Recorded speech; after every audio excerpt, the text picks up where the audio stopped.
मगहर से सतलोक गए कबीरा, जाका पाया नहीं शरीरा। सर्व सृष्टि रचनहार कबीर परमेश्वर जी के 507वें निर्वाण दिवस के उपलक्ष्य में दिनांक 6 से 8 फरवरी 2025 को नेपाल सहित भारत के 11 सतलोक आश्रमों में 3 दिवसीय महासमागम का आयोजन किया जा रहा है। इस शुभ अवसर पर दहेज मुक्त विवाह, रक्तदान शिविर, नेत्र व दंत जांच चिकित्सा, आध्यात्मिक प्रदर्शनी, विशाल सत्संग और विशाल भंडारे का आयोजन किया गया है। आप सभी को इस अद्वितीय कार्यक्रम में सादर आमंत्रित किया जाता है। आपसे विनम्र आग्रह है कि अपने परिवार सहित इस कार्यक्रम में पधार कर इस आयोजन की शोभा बढ़ाए और जगत गुरु तत्वदर्शी संत रामपाल जी महाराज जी के सानिध्य में होने वाले इस विशाल सत्संग व अमृतमय भंडारे का आनंद प्राप्त करें। इस भव्य कार्यक्रम का आयोजन सभी सतलोक आश्रमों में किया जाएगा। इस कार्यक्रम का सीधा प्रसारण सतलोक आश्रम श्री धनाना धाम, तहसील गोहाना, जिला सोनीपत, हरियाणा से आप 8 फरवरी 2025 को सुबह 9:10 से साधना टीवी चैनल, संत रामपाल जी महाराज यूट्यूब चैनल और स्पिरिचुअल लीडर संत रामपाल जी पर देख सकते हैं। सतगुरुदेव की जय। सर्व संगत से प्रार्थना है, सत्संग प्रारंभ हो रहा है। कृपया सत्संग स्थल पर शांतिपूर्वक विराजमान होकर के श्रद्धा से सत्संग सुने। परमेश्वर की प्यारी आत्माओं से पुनर्निवेदन है, सत्संग प्रारंभ हो रहा है। कृपया सत्संग स्थल पर शांतिपूर्वक विराजमान होकर के श्रद्धा से सत्संग सुने। सत सही।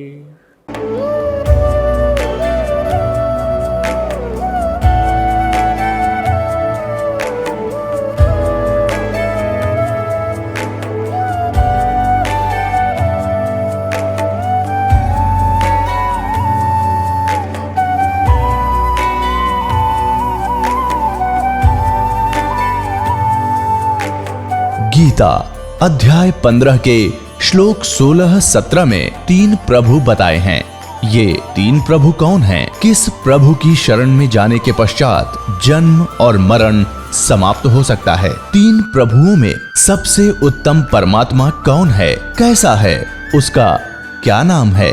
इन सभी गूढ़ रहस्यों को जानने के लिए अवश्य सुनिए जगत गुरु तत्वदर्शी संत रामपाल जी महाराज के अमृत वचन।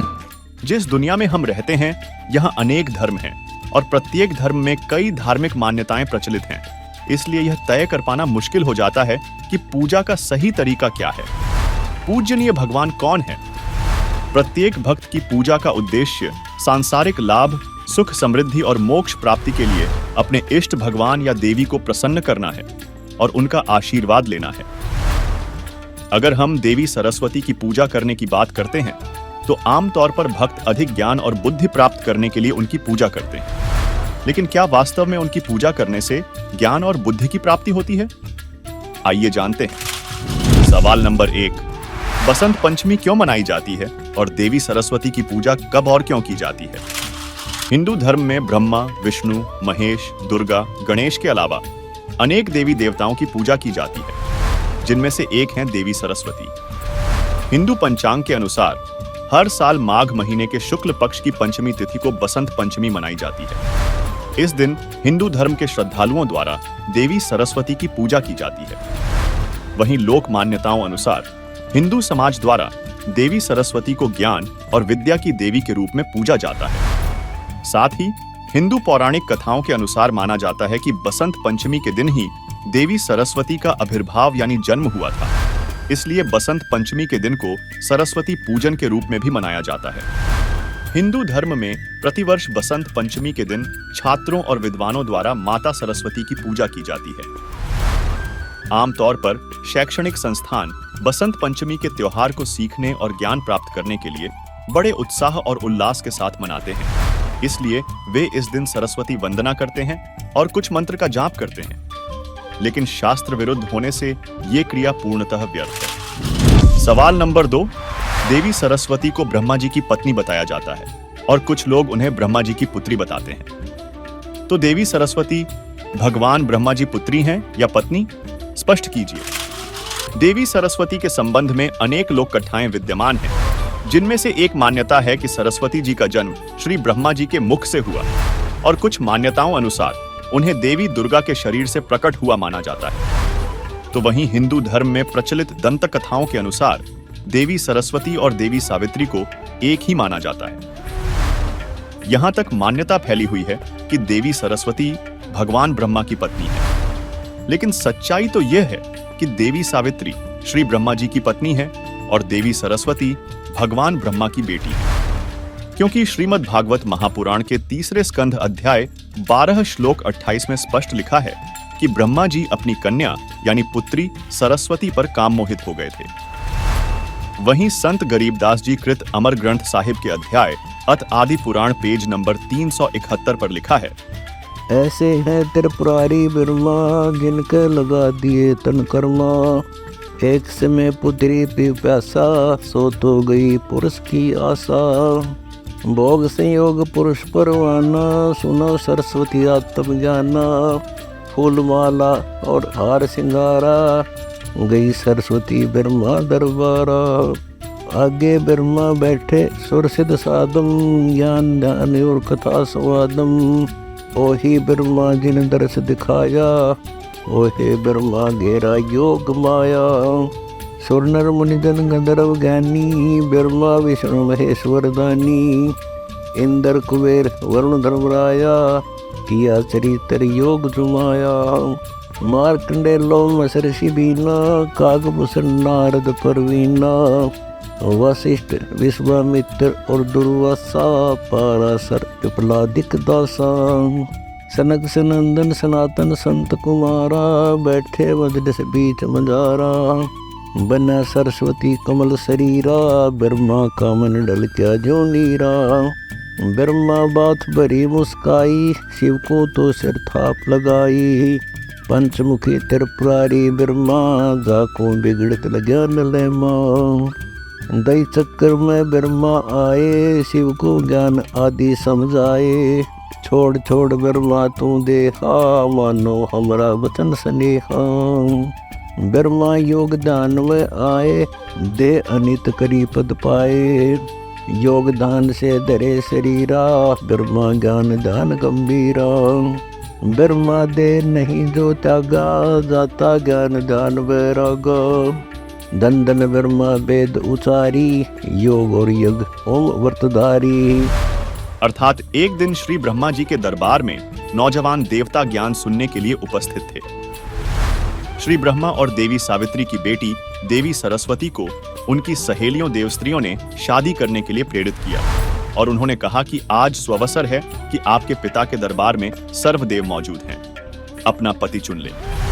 अपने लिए पति चुनने की इच्छा से देवी सरस्वती हार श्रृंगार करके सुंदर वस्त्र धारण करके श्री ब्रह्मा जी की सभा में आई। उसी समय ब्रह्मा जी ने अपनी बेटी की सुंदरता को देखकर मोहित होकर आसन छोड़कर काम वासना वश होकर सरस्वती को दोनों भुजाओं से पकड़ लिया। काम वासना रूपी विकार वश होकर दुष्कर्म पर उतारू हुआ ही था कि इतने में भगवान शिव ने वहां प्रकट होकर ब्रह्मा जी के सिर पर थप्पड़ मारा और कहा कि क्या कर रहे हो। ब्रह्मा जी को अपनी गलती का एहसास हुआ। भगवान ब्रह्मा ने जल्द ही अपना शरीर त्याग दिया। तब उनकी मां देवी दुर्गा ब्रह्मकाल की पत्नी प्रकट हुई और अपनी शब्द शक्ति से ब्रह्मा जी को उसी उम्र का एक नया शरीर प्रदान किया। संत गरीब दास जी महाराज ने कहा है, गरीब बीजक की बातां कहें, बीजक नाही हाथ, पृथ्वी डोबन उतरे, कह कह मीठी बात, कहन सुनन की करते बाता, कोई न देखा अमृत खाता, गरीब यह बीजक विस्तार है, मन की झाल किलोल, ब्रह्मा पुत्री देखकर हो गए डामाडोल, गरीब देह तजी दुनिया तजी, शिव सिर मारी थाप, ऐसे ब्रह्मा पिता कह काम लगाया पाप। इससे स्पष्ट होता है कि सरस्वती जी ब्रह्मा और देवी सावित्री की पुत्री हैं, ना कि ब्रह्मा की पत्नी। सवाल नंबर 3, कुछ लोगों का कहना है कि देवी सरस्वती, देवी सावित्री और देवी गायत्री एक ही हैं। क्या यह सत्य है? हिंदू धर्म में प्रचलित कथाओं अनुसार देवी सरस्वती, देवी गायत्री और देवी सावित्री को एक ही माना जाता है।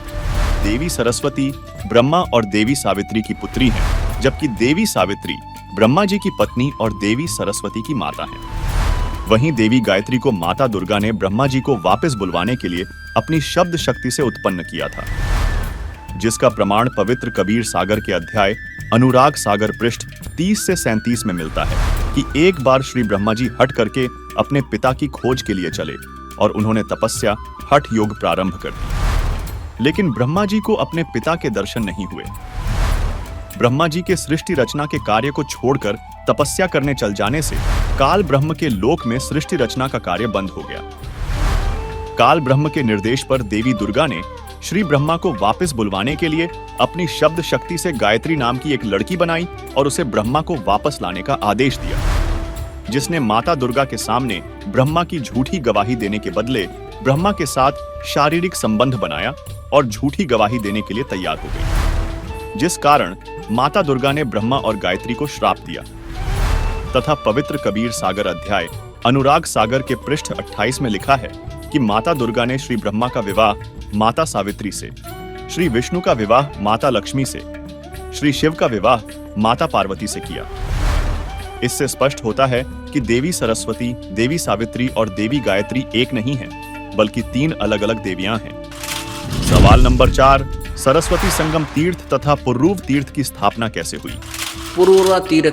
पूर्ववा तीर्थ, इसके विषय में क्या बताया है कि पूर्वा नामक राजा था और वो ब्रह्मा जी की सभा में चला गया। वहाँ ब्रह्मा जी की लड़की सरस्वती बहुत सुंदर थी, वहाँ बैठी थी। और जब तक इस प्राणी को तत्व ज्ञान नहीं है, इनमें बकवाद की जावड़े बकवाद्या की गिठड़ी बांध जा करें, तो उस राजा ने एक बांदी अपनी नौकरानी के माध्यम से पता करा ये लड़की कौन है। उसको पता चला ब्रह्मा की लड़की है, तो उसने संदेशा भिजवाया कि आप मेरे साथ गलत संबंध करना चाहते हो, तो उसने स्वीकृति दे दी ब्रह्मा की बेटी ने। वो दोनों वहाँ से निकल गए। कोई 1000 वर्षों तक एक नदरिया के ऊपर किनारे पर वो बकवाद करते रहे। एक दिन ब्रह्मा जी ने देख लिया, ब्रह्मा जी ने श्राप दे दिया और वो वहाँ फिर कहते वह लड़की थी ना, उसकी वह तो दरिया बन गई, नहर पानी बन गया, कर्म ठोको, वह दरिया में डूब गया, मर गई होगी शर्म की मारी। और फिर पूर्वा ऋषि ने वहाँ बैठ कर तपस्या की। वो तपस्या क्या करता होगा, उसके वियोग में बकवाद्य घड़ी होगी उसने। तो कहते वहाँ जाने पर सब दुख दूर हो जाते हैं। उनकी कथा सुनते ही पाप लगे, तुम दुख दूर की बात करते हो ऐसे पापियों की। अच्छा लगे जब भैया, आप थोड़ी सी झलक दिखाता हूँ, देखो ये है ब्रह्म पुराण। ब्रह्म पुराण केवल हिंदी गीता प्रेस गोरखपुर से प्रकाशित है। ये गीता प्रेस गोरखपुर से प्रकाशित है। ये वही गोविंद भवन कार्यालय कोलकाता का संस्थान। अब इसके 172 पृष्ठ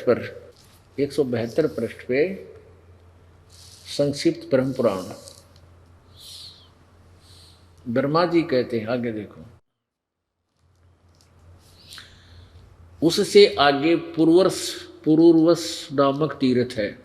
उसके दर्शन की बात तो यह है कि स्मरण मात्र से पापों का नाश हो जाता है। बहुत थारा गधे हो गया, लेकिन उसका उस तीर्थ को याद कर लें जब भी पाप नाश हो जाते हैं।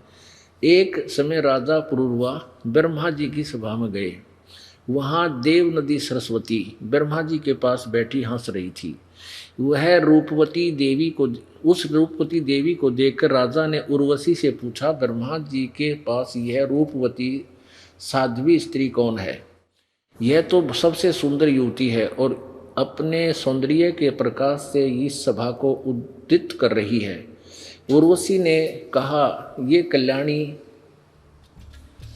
कल्याणमयी ब्रह्मा कुमारी देव नदी सरस्वती है। दर्शकों, इससे भी स्पष्ट है कि देवी सरस्वती और देवी सावित्री 2 अलग-अलग देवियां हैं तथा देवी सरस्वती श्री ब्रह्मा व देवी सावित्री की पुत्री हैं, न कि ब्रह्मा की पत्नी।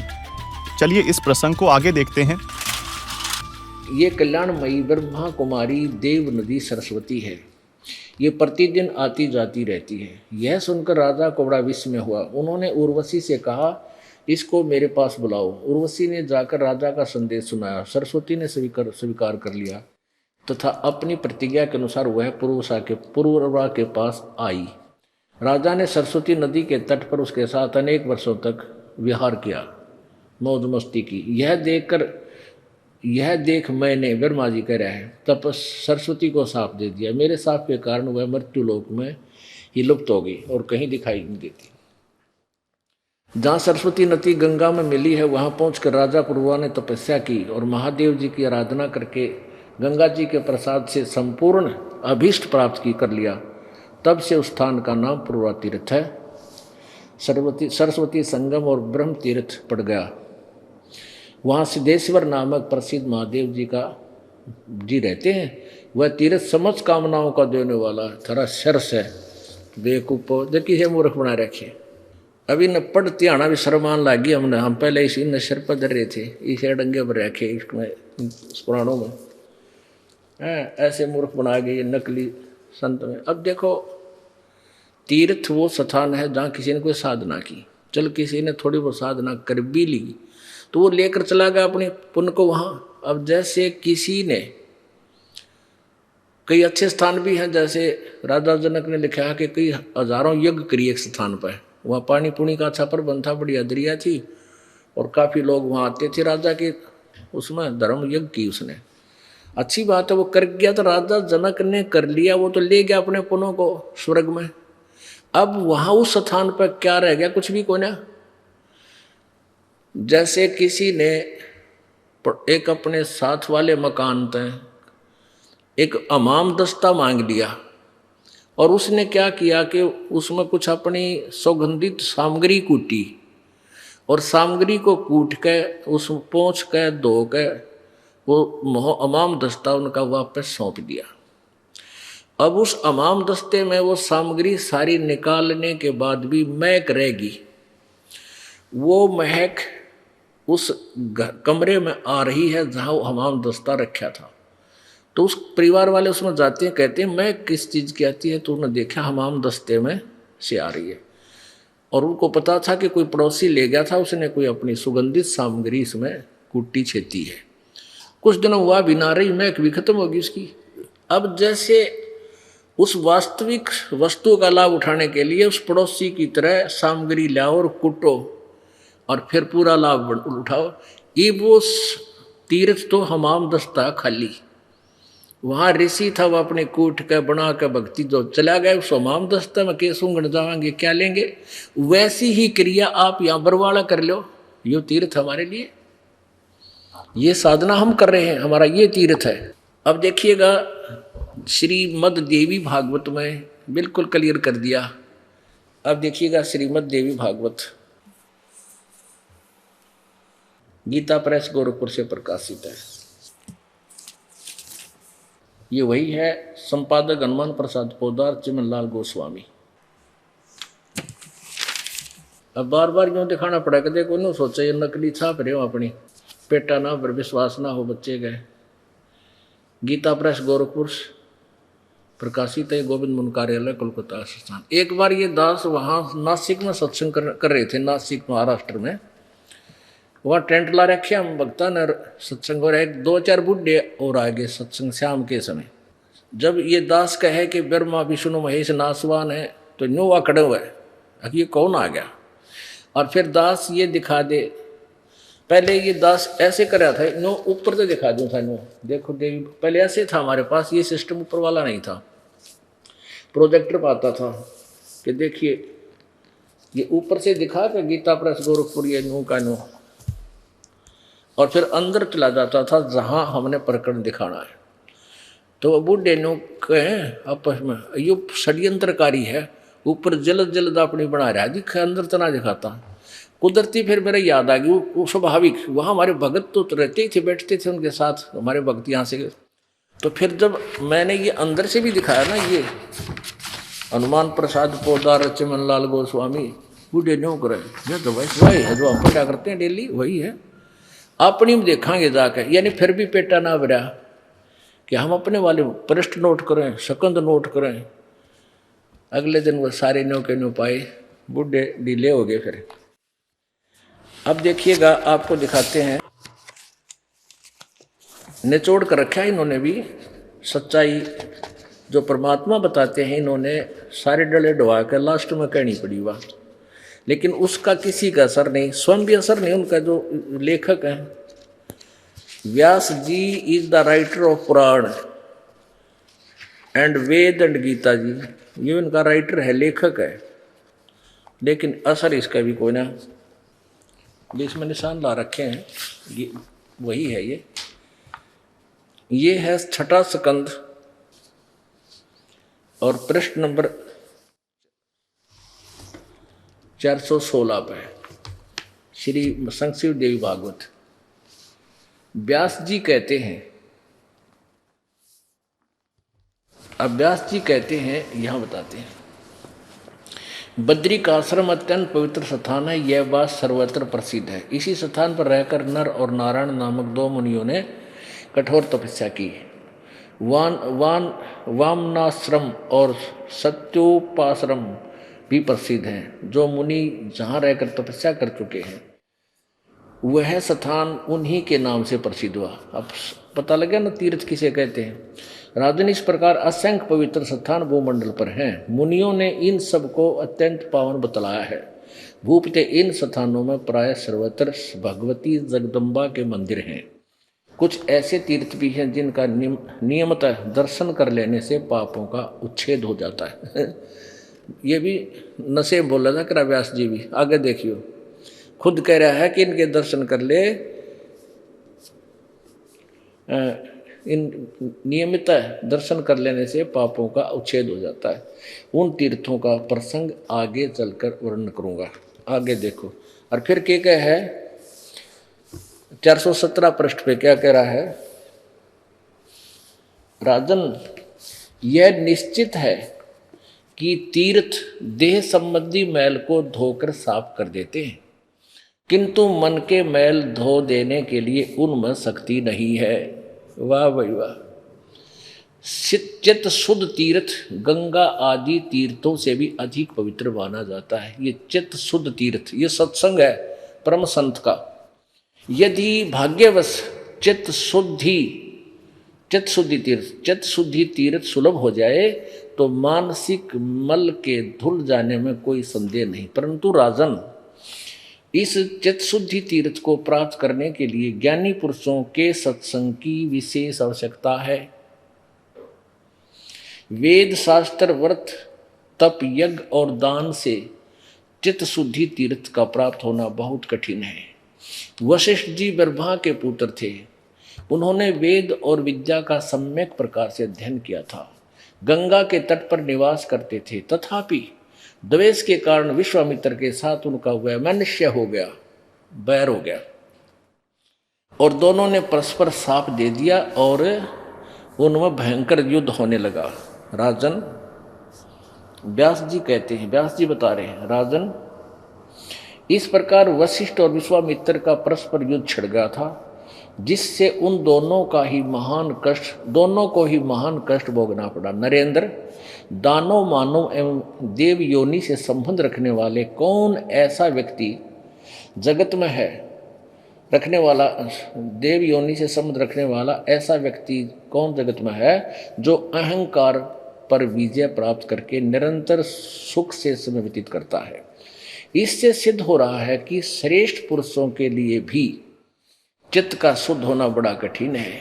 अतः सम्यक प्रकार से चित्त को शुद्ध कर लेना ही परम आवश्यक है। अन्यथा तीर्थ, सत्य, दान तथा धर्म के जितने साधन है वे सब के सब कोई विशेष प्रयोजन सिद्ध नहीं कर सकते।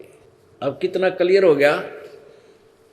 अब आखिर में व्यास जी ये कहना चाहते हैं कि चित्त शुद्धि तीर्थ यानी परम संतों का सत्संग, परम संत का सत्संग ये मिलना चाहिए जो मन के मैल न धो दे। और ये मिलना बड़ा मुश्किल है, क्योंकि वशिष्ठ मुनि ने वेदों को पढ़ा और फिर विश्वामित्र ने भी वेद पढ़े, दोनों विद्वान, और दोनों का झगड़ा हो गया छोटी सी बात पर। किस बात पर हुआ कि वशिष्ठ मुनि जी विश्वामित्र को कहते थे कि आओ राजऋषि, क्योंकि उन्होंने राज्य त्याग कर साधना प्रारंभ की थी, उनमें अभी अहम था। अब इसी बात पर विश्वामित्र और वशिष्ठ का झगड़ा हो गया। विश्वामित्र ने वशिष्ठ मुनि जी के, पहले तो उनका आपस में लठबाजा, फिर विश्वामित्र ने वशिष्ठ के 100 बेटों की हत्या कर दी। वो अरे महर्षि हो, 100 पुत्र मार दिए वशिष्ठ के। अब वशिष्ठ की पैर भी ना बसाव थी कि वो तगड़ा था, राजा से राजपद से आया था, इसलिए अपना शांत रहना उसने उचित समझा। तो कहने का भाव ये है कि अप्रसंग दूसरा चल रहा है, यहाँ वो कथा सेट नहीं होगी, इसलिए दास क्या कहेगा। तो कहने का भाव ये है कि ये दोनों विद्वान बतावे थे और आपस में इनका लठबाज गया, कितना जुल्म कर दिया, बहुत दिनों तक युद्ध हुआ इनका। अब यहाँ वशिष्ठ जी कहते हैं, व्यास जी कहते हैं कि ऐसे संत भी मिलने बहुत मुश्किल हैं जो कति मन का मैल धो दे। गीता जी अध्याय नंबर 7 के श्लोक नंबर 12 से लेकर 15 तक इन तीनों गुणों रजगुण ब्रह्मा, सतगुण विष्णु, तमगुण शिव जी की भक्ति करने वालों के विषय में बताया है कि ये भी व्यर्थ है।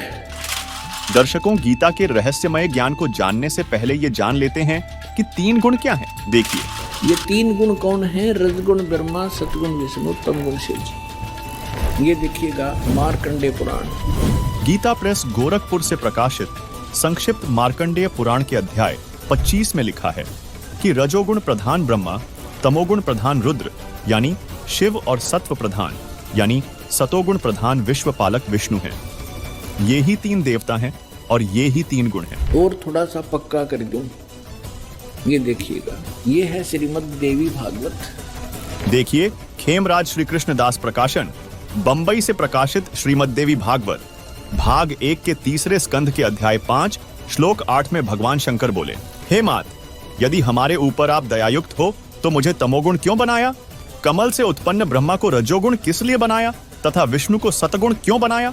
दर्शकों, नीचे संस्कृत को भी देखें जिसमें स्पष्ट लिखा है, यदि दयार्द्रमणा न सदामपि के कथमहं विहितः च तमोगुणः कमल जश्च रजोगुण संभव सुविहितः किमु सत्वगुणो हरे। इति सिद्धम रजगुण ब्रह्मा, सतगुण विष्णु, तमगुण शिव जी। दर्शकों, मार्कंडेय पुराण और श्रीमद् देवी भागवत के इस उल्लेख से यह स्पष्ट होता है कि 3 गुण यानी रजगुण ब्रह्मा जी, सतगुण विष्णु जी और तमगुण शिव जी हैं। दर्शकों, अब पवित्र गीता जी से और प्रमाण देखिए त्रिदेवों की पूजा के विषय में क्या कहा गया है और इनकी भक्ति से क्या फल मिलता है। अब ये दास आपको पवित्र श्रीमद् भगवत गीता के अंदर दिखाएगा। गुण तीनों की भक्ति में ये भूल पड़ो संसार, कह कबीर निज नाम बिना कैसे उतरो पार। 3 देव की जो करते भक्ति उनकी कदे ना होवे मुक्ति।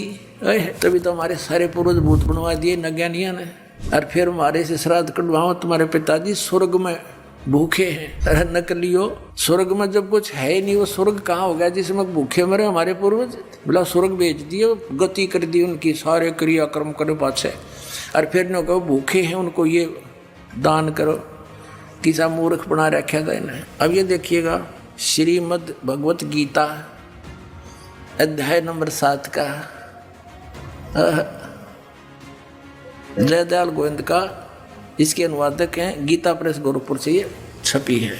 ये देखिएगा अध्याय नंबर 7 के 1, 2, 3 में गीता ज्ञानदाता कहता है कि अर्जुन, अब ऐसा ज्ञान बताने जा रहा हूँ जिसको जानने के बाद कुछ भी जानना शेष नहीं रहेगा। देखना, अथ सप्तमोध्याय 7वां अध्याय प्रारंभ। श्री भगवान उवाच, इसमें कितना भी श्री कृष्ण उवाच नहीं है, भगवान उवाच। ये आप देख रहे हो सामने।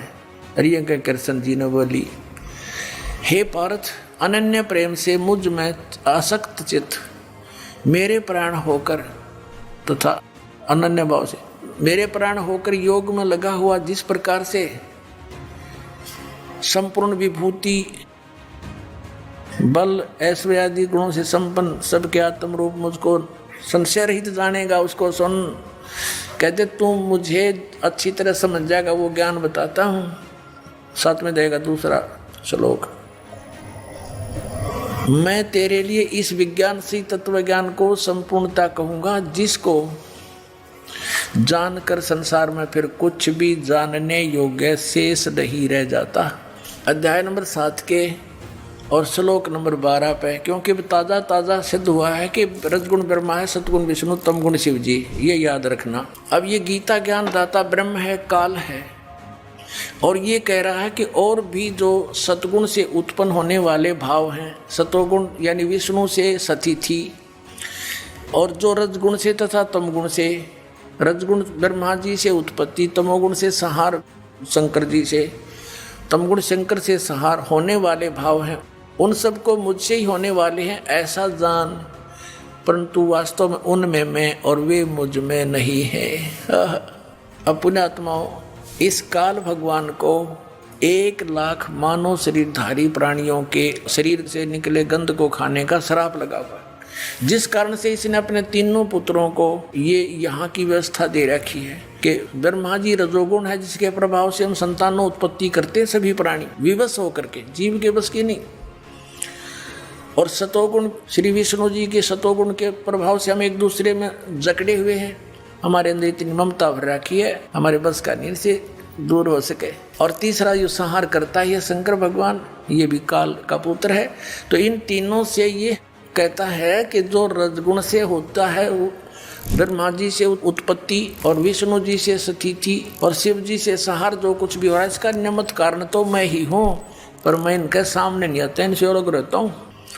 अब आगे चलते हैं, देखिएगा अध्याय नंबर 7 और श्लोक नंबर आपने 12 पढ़ लिया। और भी जो सतोगुण से उत्पन्न होने वाले भाव हैं, यानी सतिथि, और रजोगुण जो ब्रह्मा से सृष्टि उत्पत्ति, और तमोगुण शंकर से जो संहार होता है, उन सब को मुझसे ही होने वाले हैं ऐसा ही जान, परंतु वास्तव में इनमें मैं और वे मुझ में नहीं है, इनसे बाहर है ये। अब 13वें में कहा है कि गुणों के कार्य रूप सात्विक, राजस और तामस, इन तीनों प्रकार के भाव से, यानी इन्हीं के ऊपर आसक्त ये सारा संसार प्राणी समुदाय मोहित हो रहा है, इन तक सीमित है, ब्रह्मा विष्णु महेश तक। इन तीनों गुणों से, रजगुण ब्रह्मा, सतगुण विष्णु, तमगुण शिव जी से परे मुझ अविनाशी को नहीं जानता। ये कहते हैं इनसे ऊपर हूं मैं, अलग हूं। अब आगे देखो, अब 14वें में कमाल कर दिया, श्लोक नंबर 14 7वें अध्याय का, क्योंकि यह अलौकिक अर्थात अति अद्भुत त्रिगुणमयी मेरी माया, रजगुण ब्रह्मा, सतगुण विष्णु, तमगुण शिव जी के द्वारा फैलाया गया ये जाल, ये बड़ी दुस्तर है, बड़ा खतरनाक है। जो पुरुष केवल मुझको निरंतर भजते हैं वे इस माया को ब्रह्मा विष्णु महेश से ऊपर उठ जाते हैं, उल्लंघन कर जाते हैं। यानी जो ब्रह्म से लाभ होता है वो ब्रह्मा विष्णु महेश के लाभ से अधिक स्वर्ग प्राप्ति होती है। अब यहाँ कहते हैं 15वें श्लोक में कमाल कर दिया, 7वें अध्याय के गीता जी में, माया के द्वारा जिनका ज्ञान हरा जा चुका है, रजगुण ब्रह्मा, सतगुण विष्णु और तमगुण शिव जी रूपी इस त्रिगुणमयी माया द्वारा जिनका ज्ञान हरा जा चुका है, जो केवल इन्हीं की भक्ति तक सीमित है, इनसे आगे किसी की सुनना नहीं चाहते, आसुर स्वभाव, राक्षस स्वभाव को धारण किए मनुष्यों में नीच और दूषित कर्म करने वाले मूढ़ लोग, मूर्ख, माम न प्रपदन्ते, मुझको नहीं भजते, यानी जो ब्रह्मा विष्णु महेश तक की भक्ति में लगे रहते हैं, उनके बारे में क्या बताया है कि असुर स्वभाव को धारण किए हुए मनुष्यों में नीच और तरह के जो वही हो, और दूषित कर्म करने वाले मूर्ख लोग, आत्माओं, परमात्मा ने 600 वर्ष पहले कहा था, 3 देव की जो करते भक्ति उनकी कदे ना होए मुक्ति। और गीता जी ने इनको क्या संज्ञा दे दी आपके समक्ष है। दर्शकों, गीता अध्याय 7 श्लोक 12 से 15 में तीनों गुणों के उपासकों को राक्षस स्वभाव के मनुष्यों में नीच दूषित कर्म करने वाले मूर्ख क्यों कहा गया है, सुनिए। एक भस्मागिरी नाम का साधक था, तपस्वी था, तमोगुण श्री शिव का उपासक, और शिव जी के गेट के सामने, मेन गेट के सामने ऊपर को पैर करके नीचे ने सिर करके तपस्या करने लग गया। 12 वर्ष तक सिरासन पर रहा। एक दिन पार्वती जी ने कहा कि भगवान आप तो महादेव हो, देवताओं के देव हो, आप तो जो चाहो सो कर सकते हो, आपके भगत को दे दो जो मांगता है। अब भगवान शंकर ने कहा, शिव जी ने कहा तमोगुण ने कि मांग भाई भस्मागिरी, क्या मांगता है साधु। भस्मागिरी ने कहा जी वचनबद्ध हो जाओ तब मांगो। भगवान शिव ने कहा ठीक है भाई मैं वचनबद्ध हो गया, प्रतिज्ञा करता हूं तू मांगेगा वही दे दूंगा, वचन है मेरा। उसी से मैं सीधा खड़ा हो गया और कहने लगा भगवान ये भस्म कड़ा दे दो जो आपने हाथ में पहन रखा है। उस भस्म कड़े में एक शक्ति थी, उसको मालूम था कि जिसके सिर के ऊपर ऐसे करके यूं कह दिया कि भस्म, वो व्यक्ति वो पशु पक्षी भस्म हो जाता था। अब जो ही भगवान शंकर ने वचनबद्ध होने के कारण वो अपना प्रिय कड़ा भी दे दिया, ये सोचकर कि साधु संत है, जंगल में रहता है, हिंसक पशुओं से बचने के लिए, राक्षसों से बचने के लिए ले रहा होगा, दे दिया। जो ही कड़ा हाथ में आया और एकदम ठाके मारकर हंसने लगा कि शंकर होले होशियार, तुझे मारूंगा और पार्वती को अपनी पत्नी बनाऊंगा। हा हा हा। अब उसने यूं किया, शंकर भगवान जान गया कि तो एकदम चेंज हो गया सारा, इसका तो हाव भाव बदल गया नीच का। भगवान शंकर ने डांक ठोक दी, फुल स्पीड तक भाग लिया, 100 की स्पीड तक। आगे आगे भगवान और पीछे पीछे पुजारी जा खखाट पटा। तो परमात्मा ने आके रजा करी, उनके शंकर जी के और उस पुजारी के बीच में आकर पार्वती रूप बना के खड़े हो गए खुद परमात्मा। और वो तो पार्वती के लिए भाग ही रहा था, उसने सोचा चल 2 बात कर लेता हूं, पार्वती से रुक गया। अब पार्वती रूप में परमात्मा ने कहा कि आप रुक जाओ, क्यों भागे जा रहे हो, आओ बैठो 2 बात करेंगे। अब शंकर जी तो आपके निकट आ नहीं सकता, 100 किलोमीटर तो उड़ा नहीं डटे भी हो। अब वो निश्चिंत होकर खड़ा हो गया। पार्वती रूप में प्रभु ने कहा कि मुझे कुछ डांस करके दिखा ताकि मेरा मन प्रसन्न हो, आपको पसंद करूं। वो कहने लगा मैंने नाचना तो ना आता, मैं साधु संत, मैंने तपस्या की है। तो पार्वती रूप में भगवान ने कहा कि मैं सिखाती हूँ तुझे, पहले डांस करके दिखा मुझे। इस हाथ को ऐसे कर, इस पैर को ऐसे कर, इसको ऐसे कर, इसको ऊपर ला, इसको नीचे कर। धीरे धीरे जिस हाथ में उसको कड़ा था वो सिर पर आ गया ना, तो उस बूढ़ी बूझ के जब कह दिया भस्म, वो भस्मागिरी नष्ट हुआ। अब उस कड़े को लेकर विष्णु रूप धारण करके परमात्मा शंकर भगवान के से काफी आगे खड़े हो गए और कहा कहाँ दौड़ रहे हो। बोले नाथ कहाँ चले, शंकर जी कहाँ जा रहे हो, कि भाग ले विष्णु भाग ले, पीछे एक दुष्ट आ रहा है, उसने मेरे से धोखा किया है। तब विष्णु रूप में प्रभु ने कहा कि देखिए तेरा कड़ा मैं ले आया, उससे भाग, डरे मत, वो मैंने नाश मार दिया है। कि नहीं नहीं ये कोई और होगा, कि वही है, चिंता ना कर। दौड़ता दौड़ता पूछ रहा कैसे क्या कर दिया, कि मैंने उसको ऐसे ऐसे पार्वती रूप बनाया, उसके सामने खड़ा हो गया, उसको गंड नाच नचा के और उसको ऐसे किया जब वो मार दिया।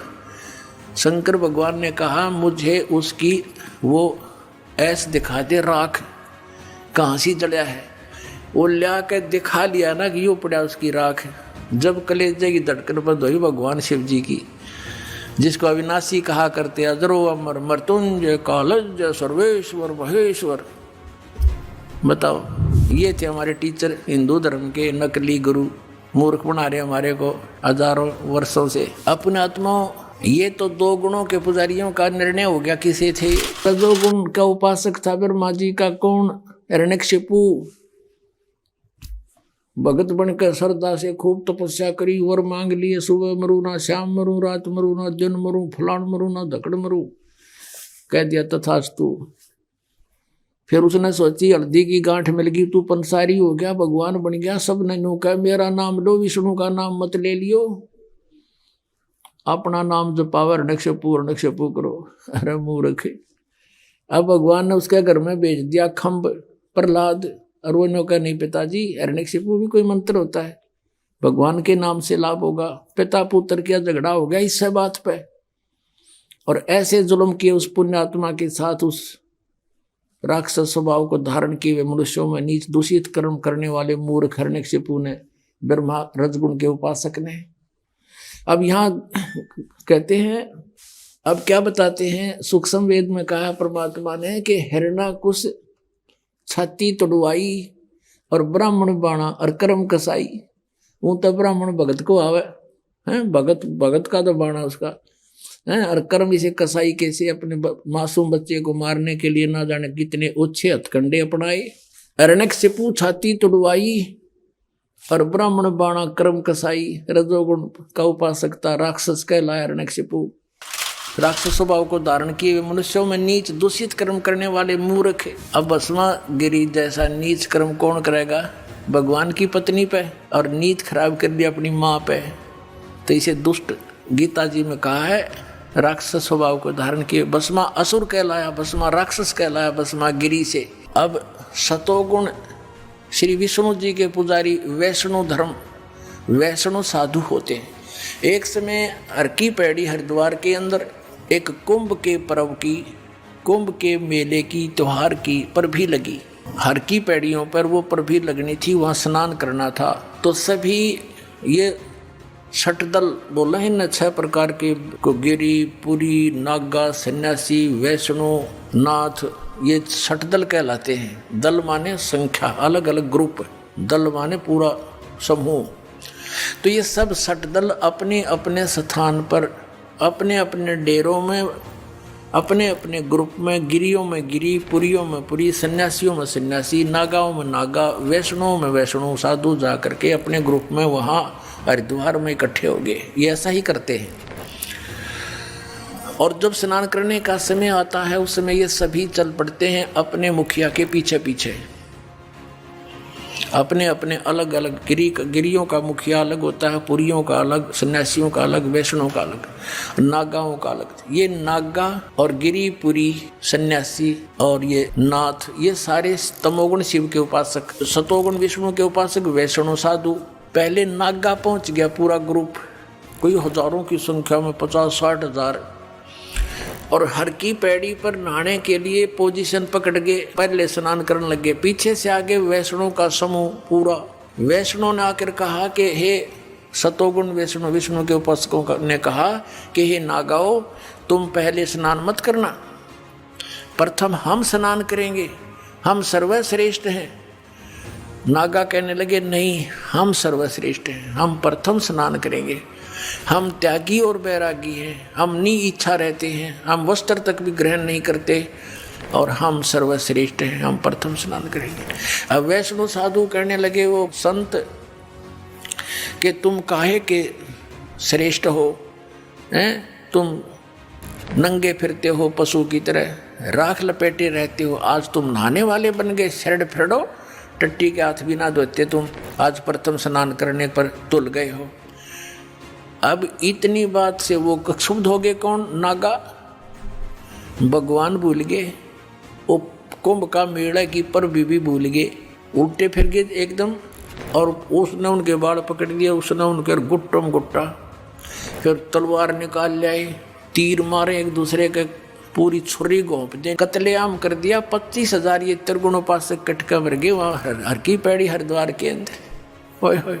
अब इसके विषय में सूक्ष्म वेद में कहा है, तीर तुपक तलवार कटारी जमदड़ जोर बधावे हैं, हर पैड़ी हर हेत न जाण्या वाजा तेग चलावे हैं, काटे शीस नहीं दल करुणा ये जग में साध कमावे हैं, जो जन इनके दर्शन को जावे उनको भी नरक पठावे हैं। ओए होए।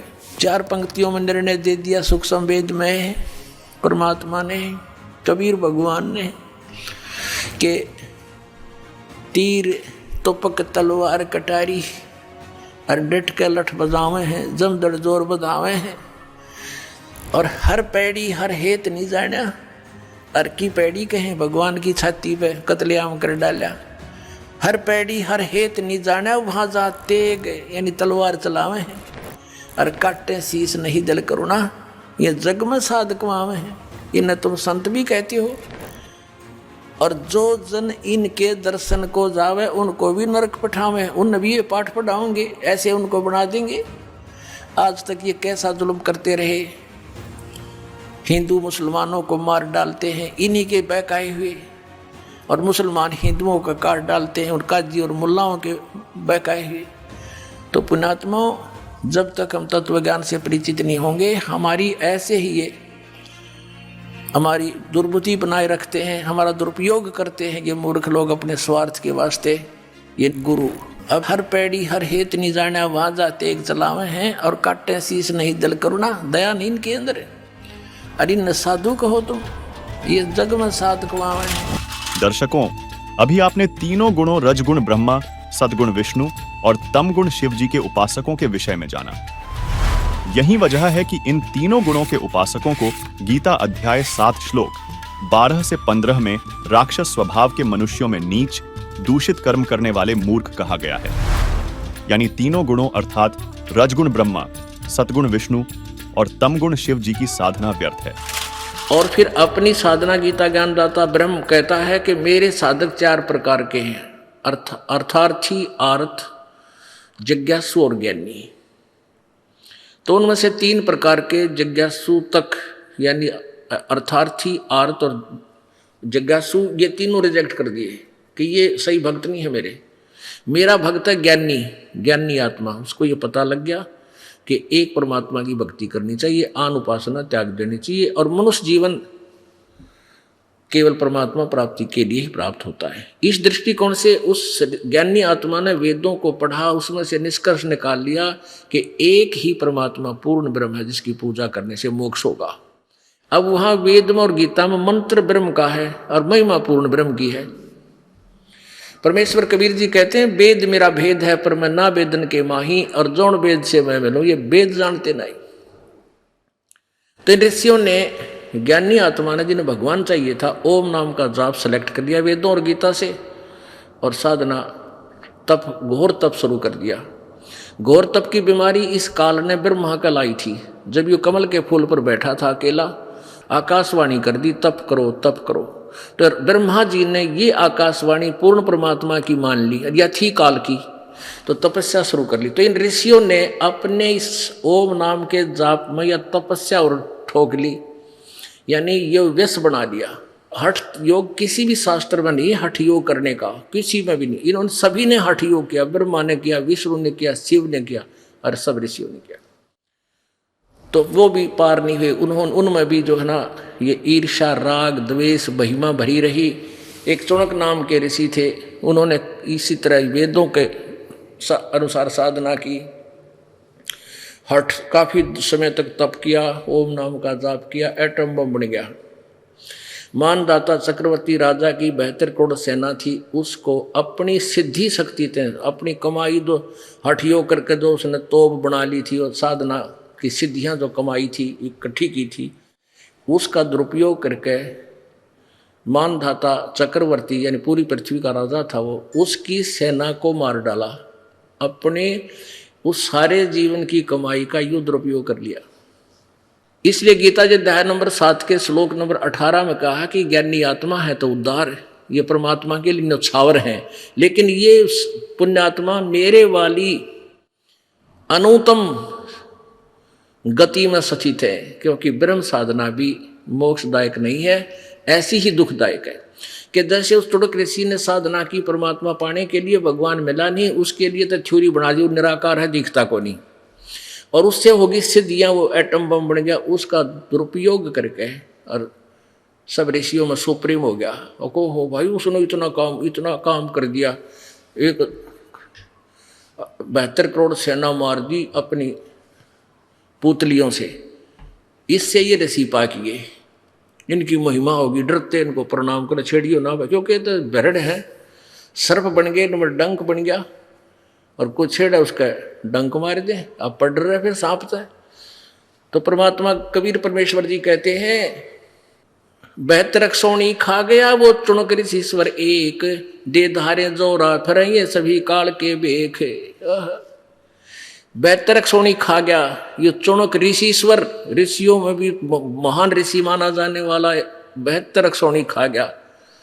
और चुनक ऋषीश्वर एक कहते हैं दे धारे या मौत फिरे, ये ऋषि नहीं है तो मौत थी चलती फिरती।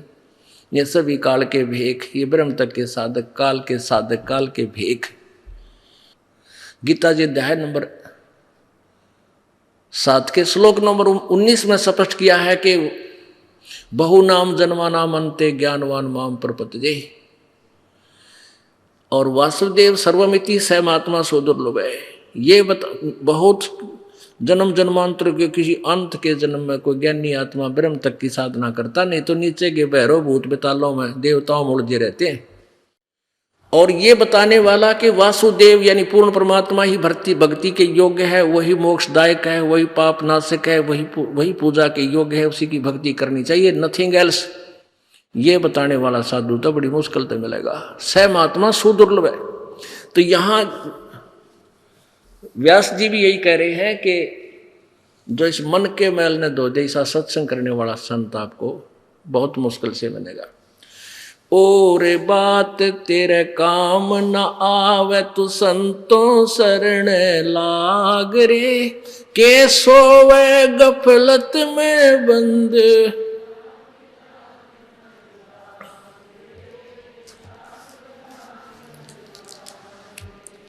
और बात तेरे काम न आवे तू संतों शरण लाग रे, के सोवे गफलत में बंदे।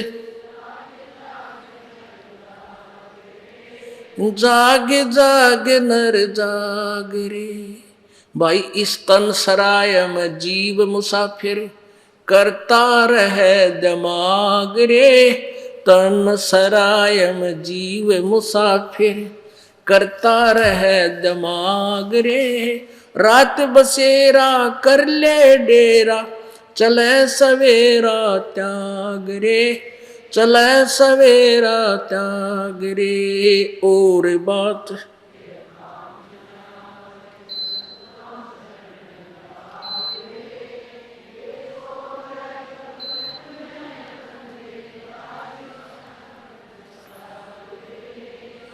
जाग जाग नर जाग रे। उमदा चोला बण्या अनमोला, लगे दाग पे दाग रे। उमदा चोला बण्या अनमोला, लगे दाग पे दाग रे। 2 दिन की गुजरान जगत में, क्यों जले बिरानी आग रे। और बात तेरे काम न आवे तू संतों शरण लाग रे। के सोवे गफलत में बंदे, जाग जाग नर जाग रे। भाई कुब्द कांचड़ी चढ़री चित पे तू, होया मनुष्य से नाग रे। कुब्द कांचड़ी चढ़री चित पे, तू होया मनुष्य नाग रे। सूझे नहीं सजन सुख सागर, ये बिना प्रेम बैराग रे। बिना प्रेम बैराग रे। और बात तेरे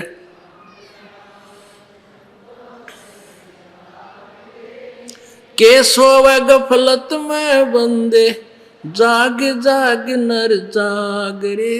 जाग जाग नर जाग। भाई हर सुमर सो हंस कवावे, यो कामी क्रोधी काग रे।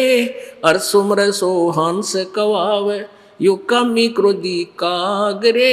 बोरा न भर में विष के बन में, चल बेगमपुर बाग रे। चल बेगमपुर बाग रे। और बात तेरे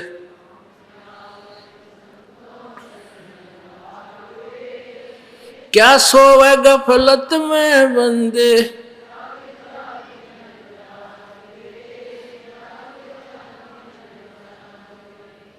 भाई शब्द सैन सतगुरु की पेछाणी, यो पाया अटल सुहाग रे। शब्द सैन सतगुरु की पेछाणी, पाया अटल सुहाग रे। नितानंद महबूब गुमानी, प्रगट्य पूर्ण बाग रे। प्रगट्य पूर्ण बाग रे। और बात तेरे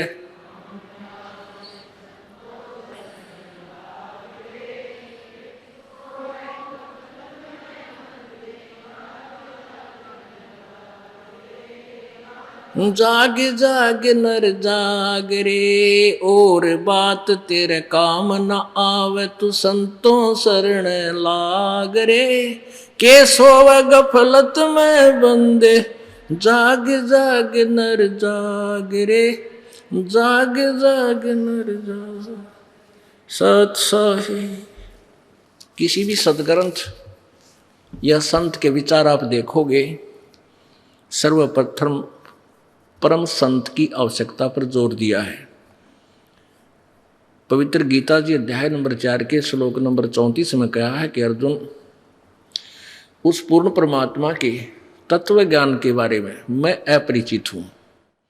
उस तत्व ज्ञान को तू तत्वदर्शी संतों के पास जाकर समझ, उनको दंडवत प्रणाम करने से और कपट छोड़कर उनके सामने प्रसन्न करने से वो तत्वदर्शी संत आपको तत्व ज्ञान कराएंगे।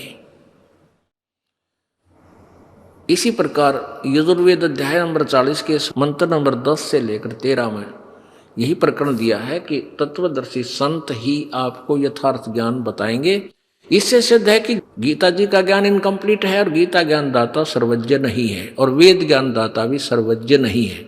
उसने भी इन गीता और वेदों से भिन्न ज्ञान जानने वाले उस तत्वदर्शी संत की तरफ संकेत किया है। और इसी प्रकार ये महात्मा नित्यानंद जी कह रहे हैं, भले ही ये विष्णु जी के उपासक थे, लेकिन टर्म एंड कंडीशन एक जैसी ही होती है। जैसे कोई बच्चा खेल में खेलता है डिस्ट्रिक्ट सतर पर, डिस्ट्रिक्ट लेवल पर यानी जिला सतर पर, तो नियम वही होते हैं। और कोई खेलता है फिर राज्य सतर पर, कोई फिर अपना नेशनल सतर पर, देश के आखिरी जो मैच होता है, और फिर इंटरनेशनल सतर पर यानी विदेशों के साथ भी जो खेल खेलता है, तो सबके नियम एक जैसे। सर्वप्रथम संत पूरा हो और फिर शिष्य भी पूरा हो, यानी प्रत्येक मर्यादा का पालन करता हुआ इस राम नाम के गेम न खेले, जब सफल होगा। कहते हैं बाजी से राजी नहीं ये संता नाल खुशहाल, ये मल अखाड़ा जीतेंगे भाई युगल युगन के माल। श्रीमद् भगवद गीता में सद्गुरु अर्थात तत्वदर्शी संत की क्या पहचान बताई गई है? अपने आत्माओं यहाँ एक कंसेप्ट और क्लियर करेंगे। गीता ज्ञान दाता कहता है, अब उसकी पहचान भी बताता है कि वो तत्वदर्शी संत होगा कैसा। श्रीमद् भगवद गीता अध्याय नंबर 15 के श्लोक नंबर 1 में तत्वदर्शी संत की पहचान बताई है। क्या बताया है कि ये एक संसार रूपी उल्टा लटका हुआ वृक्ष समझो, पूरा विश्व सब ब्रह्मांडों समेत, और जिसकी ऊपर को जड़ है, नीचे को तीनों गुण रूपी शाखा है। श्रीमद् भगवद गीता अध्याय नंबर 15 के श्लोक नंबर 1 से लेकर 4 में ये स्पष्ट किया है। इस उल्टे लटके हुए संसार रूपी वृक्ष की जानकारी दी है।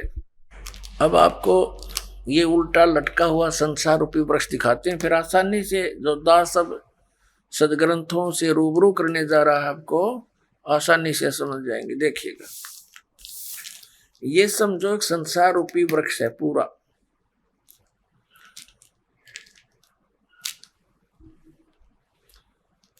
ऊर्ध्व मूलम अधः शाखम। देखिए श्रीमद् भगवद गीता अध्याय नंबर 15 का ये पंचदशो अध्याय यानी 15वां अध्याय, 15वां अध्याय है।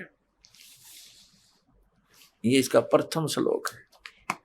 इसमें कहा कि ऊर्ध्व मूलम अधः शाखम अश्वत्थम प्राहु अव्यम छंदासी यस्य पर्णानि ये तम वेद स वेदवित्।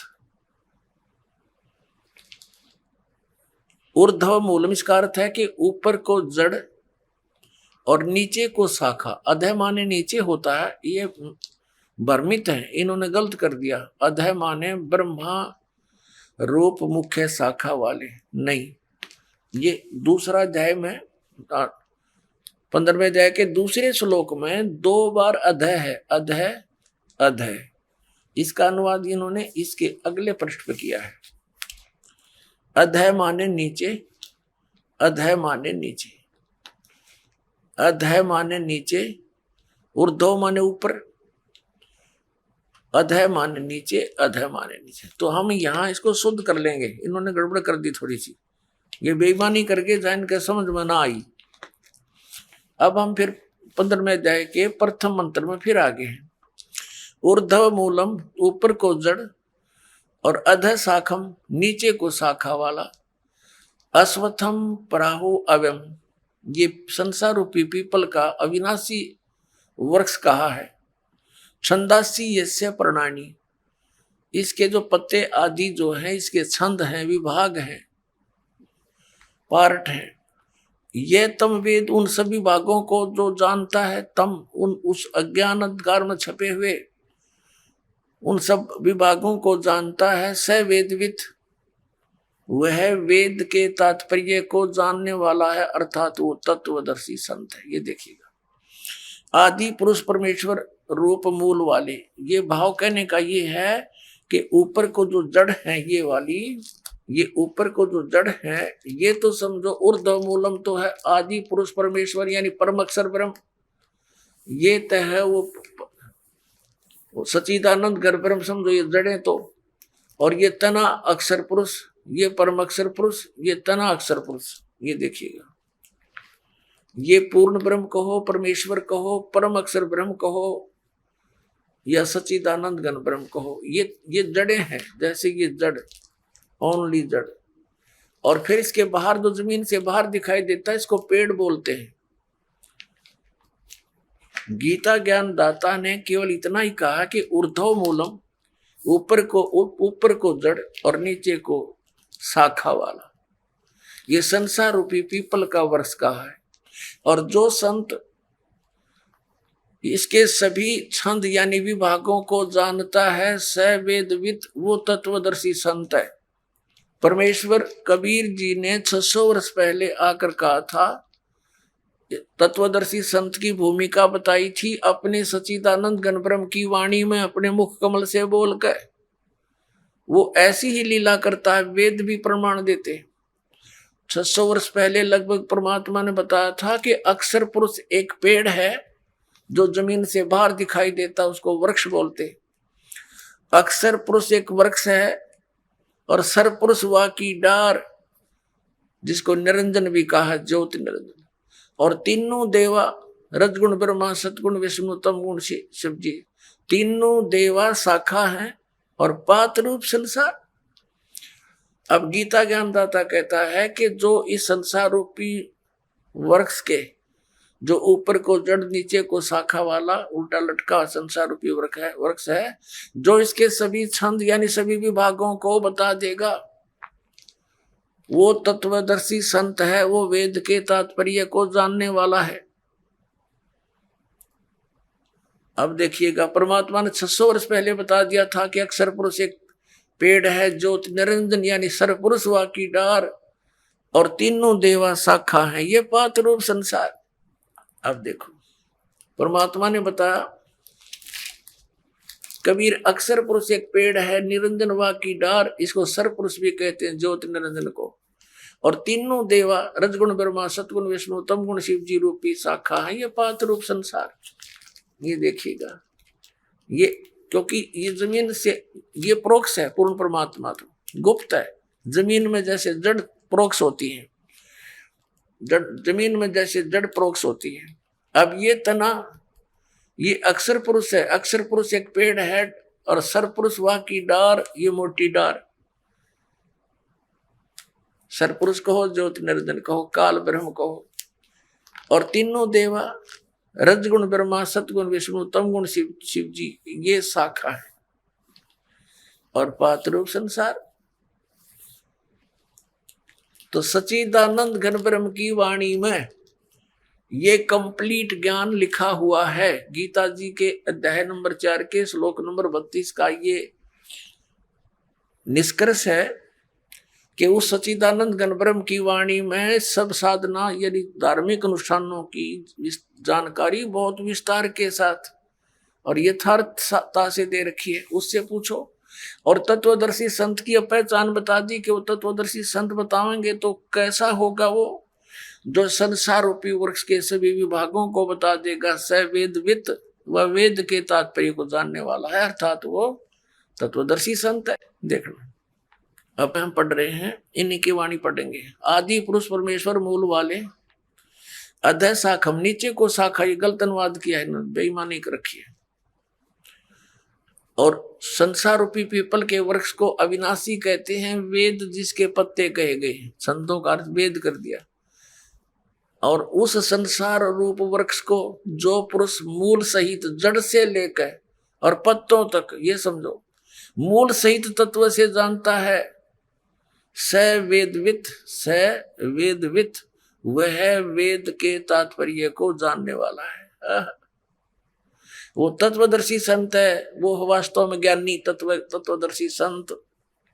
अब इसको थोड़ा सा और आगे पढ़ेंगे, जैसे इस पुस्तक में आगे देखिए, अध्याय नंबर 15 के श्लोक नंबर, अब एक हमने पढ़ लिया, दूसरा देखो। इसमें लिखा है कि उस संसार रूपी वृक्ष की तीनों गुण रूप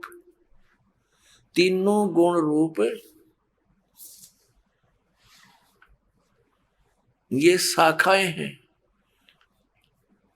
विषय पर वाला ये शाखाएं हैं, बस इतना ही लिखना था। नीचे और ऊपर फैली हुई, सर्वत्र नहीं, क्योंकि पृथ्वी लोक पर ये ज्ञान बोला जा रहा था। और श्री ब्रह्मा, श्री विष्णु, श्री रजगुण ब्रह्मा, श्री सतगुण विष्णु, श्री तमगुण शिव जी की जो पहुंच है, रीच है, उनकी जो पहुंच है, जो उनका प्रभुता है उनकी, वो केवल इन तीन लोकों पर है। पृथ्वी लोक, नीचे पाताल लोक और ऊपर स्वर्ग लोक। इन तीन लोकों पर इनकी प्रभुता है, यहाँ तक इनकी पहुंच है। ये एक एक विभाग के मंत्री हैं। और पृथ्वी लोक पर यू बोला जा रहा है क्या ना, ऊपर और नीचे, यानी स्वर्ग और नीचे पाताल तक इनकी क्षमता है। रजगुण ब्रह्मा, सतगुण विष्णु, तमगुण शिव जी की। देखना श्रीमद् भगवत गीता अध्याय नंबर 15 का हम श्लोक नंबर अब दूसरा पढ़ रहे हैं। उस संसार वृक्ष की तीनों गुण रूप शाखा, ये है अधः च ऊर्ध्वम प्रसरता तस्य शाखा गुण प्रवर्धा। अब यहां तीनों गुण रूप जल से बड़ी हुई शाखाएं नहीं है, यह है विषय पर वाला शाखा, विषय विकारों की शाखाएं हैं, ऐसा समझो। इन्हें गलत कर रखा है। नीचे और ऊपर, सर्वत्र नहीं, नीचे और ऊपर फैली हुई है। और मनुष्य लोक में, यहाँ पृथ्वी लोक पर कर्मों के अनुसार बांधने वाली, यानी कर्मों के आधार पर ये हमें सुनियोजित रखने वाली भी मुख्य कारण है। मूलानी माने जड़ हैं, ये मुख्य कारण है। नीचे और ऊपर, सभी लोकों में नहीं, केवल नीचे ऊपर फैली हुई है। यहाँ एक शब्द है तीनों गुण रूप शाखा। अब रजगुण ब्रह्मा है, सतगुण विष्णु, तमगुण शिव जी, ये कंसेप्ट क्लियर करना पड़ेगा। एक तो बहुत ही सिंपल सा देखिए आप, रजगुण ब्रह्मा है, यही तीनों गुण है, यही तीन देवता, इन्हीं पुराणों में देखिएगा।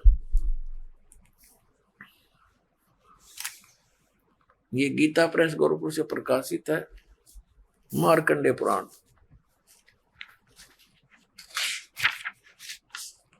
ये वही मार्कंडे पुराण है, सचित्र मोटा टाइप। अब ये कहां से छपी है, यहां से देखना। प्रकाशक एवं मुद्रक हैं गीता प्रेस गोरखपुर, गोविंद भवन कार्यालय, कोलकाता का संस्थान। ये इनके फैक्स और फोन नंबर है। इसके 123 नंबर पर आपको दिखाते हैं। संक्षिप्त मार्कंडे पुराण 122 पृष्ठ से शुरू करेंगे। ये मार्कंडे जी बोल रहे हैं, मार्कंडे जी अपना ज्ञान बता रहे हैं, इसके सामने आ जाते हैं। यहां रजोगुण प्रधान ब्रह्मा, तमोगुण प्रधान रुद्र और सत्व प्रधान श्री विश्वपालक विष्णु है। ये ही तीन देवता हैं और यही 3 गुण हैं, यही 3 देवता हैं, रजगुण ब्रह्मा, सतगुण विष्णु, तमगुण शिव जी। और यही 3 देवता कहो चाहे इनको 3 गुण कहो। वह कंसेप्ट क्लियर? वैसे तो बुद्धिमान को कहते हैं संकेत बहुत होता है, लेकिन फिर भी ये बहुत गहरी जड़ें हैं इस अज्ञान की हमारे अंदर। और प्रमाण देते हैं, देखिएगा, ये है श्रीमद् देवी भागवत हिंदी टीका सहित भाग 1। ये कहाँ से प्रकाशित है? ये है अथ देवी भागवतम भाषा सभाष्टिकम समातम, खेमरा श्री कृष्ण दास प्रकाशन, मुंबई 4।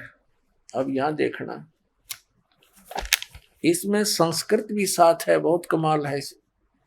ये है अथ श्रीमद् देवी भागवते भाषा टीका युक्ते तृतीय स्कंद प्रारंभते, 3रा स्कंद प्रारंभ हुआ। अब इसके 11वें पृष्ठ पर, 3रे स्कंद में 11वां पृष्ठ पर हम अब आ गए हैं। 5वां अध्याय है ये, 5वें अध्याय का 8वां श्लोक है, 7वां समाप्त हुआ, 8वां पढ़ेंगे। भगवान शंकर कह रहे हैं, हे माता, यदि हमारे ऊपर सदा आप दया युक्त हो तो हमको तमोगुण में किस प्रकार प्रदान किया है? ब्रह्मा रजोगुण और हरि सतगुण युक्त किए हैं। क्यों युक्त किए हैं? अब यहां हम हिंदी भी पढ़ेंगे, हिंदी हमने पढ़ ली, संस्कृत पढ़ेंगे। ये 7वां श्लोक समाप्त हुआ, 8वां प्रारंभ हुआ। यदि दया धर्मना न सदाम्बिके कथम अहम, किस प्रकार मैं विहित से बना दिया, उत्पन्न कर दिया तमोगुण।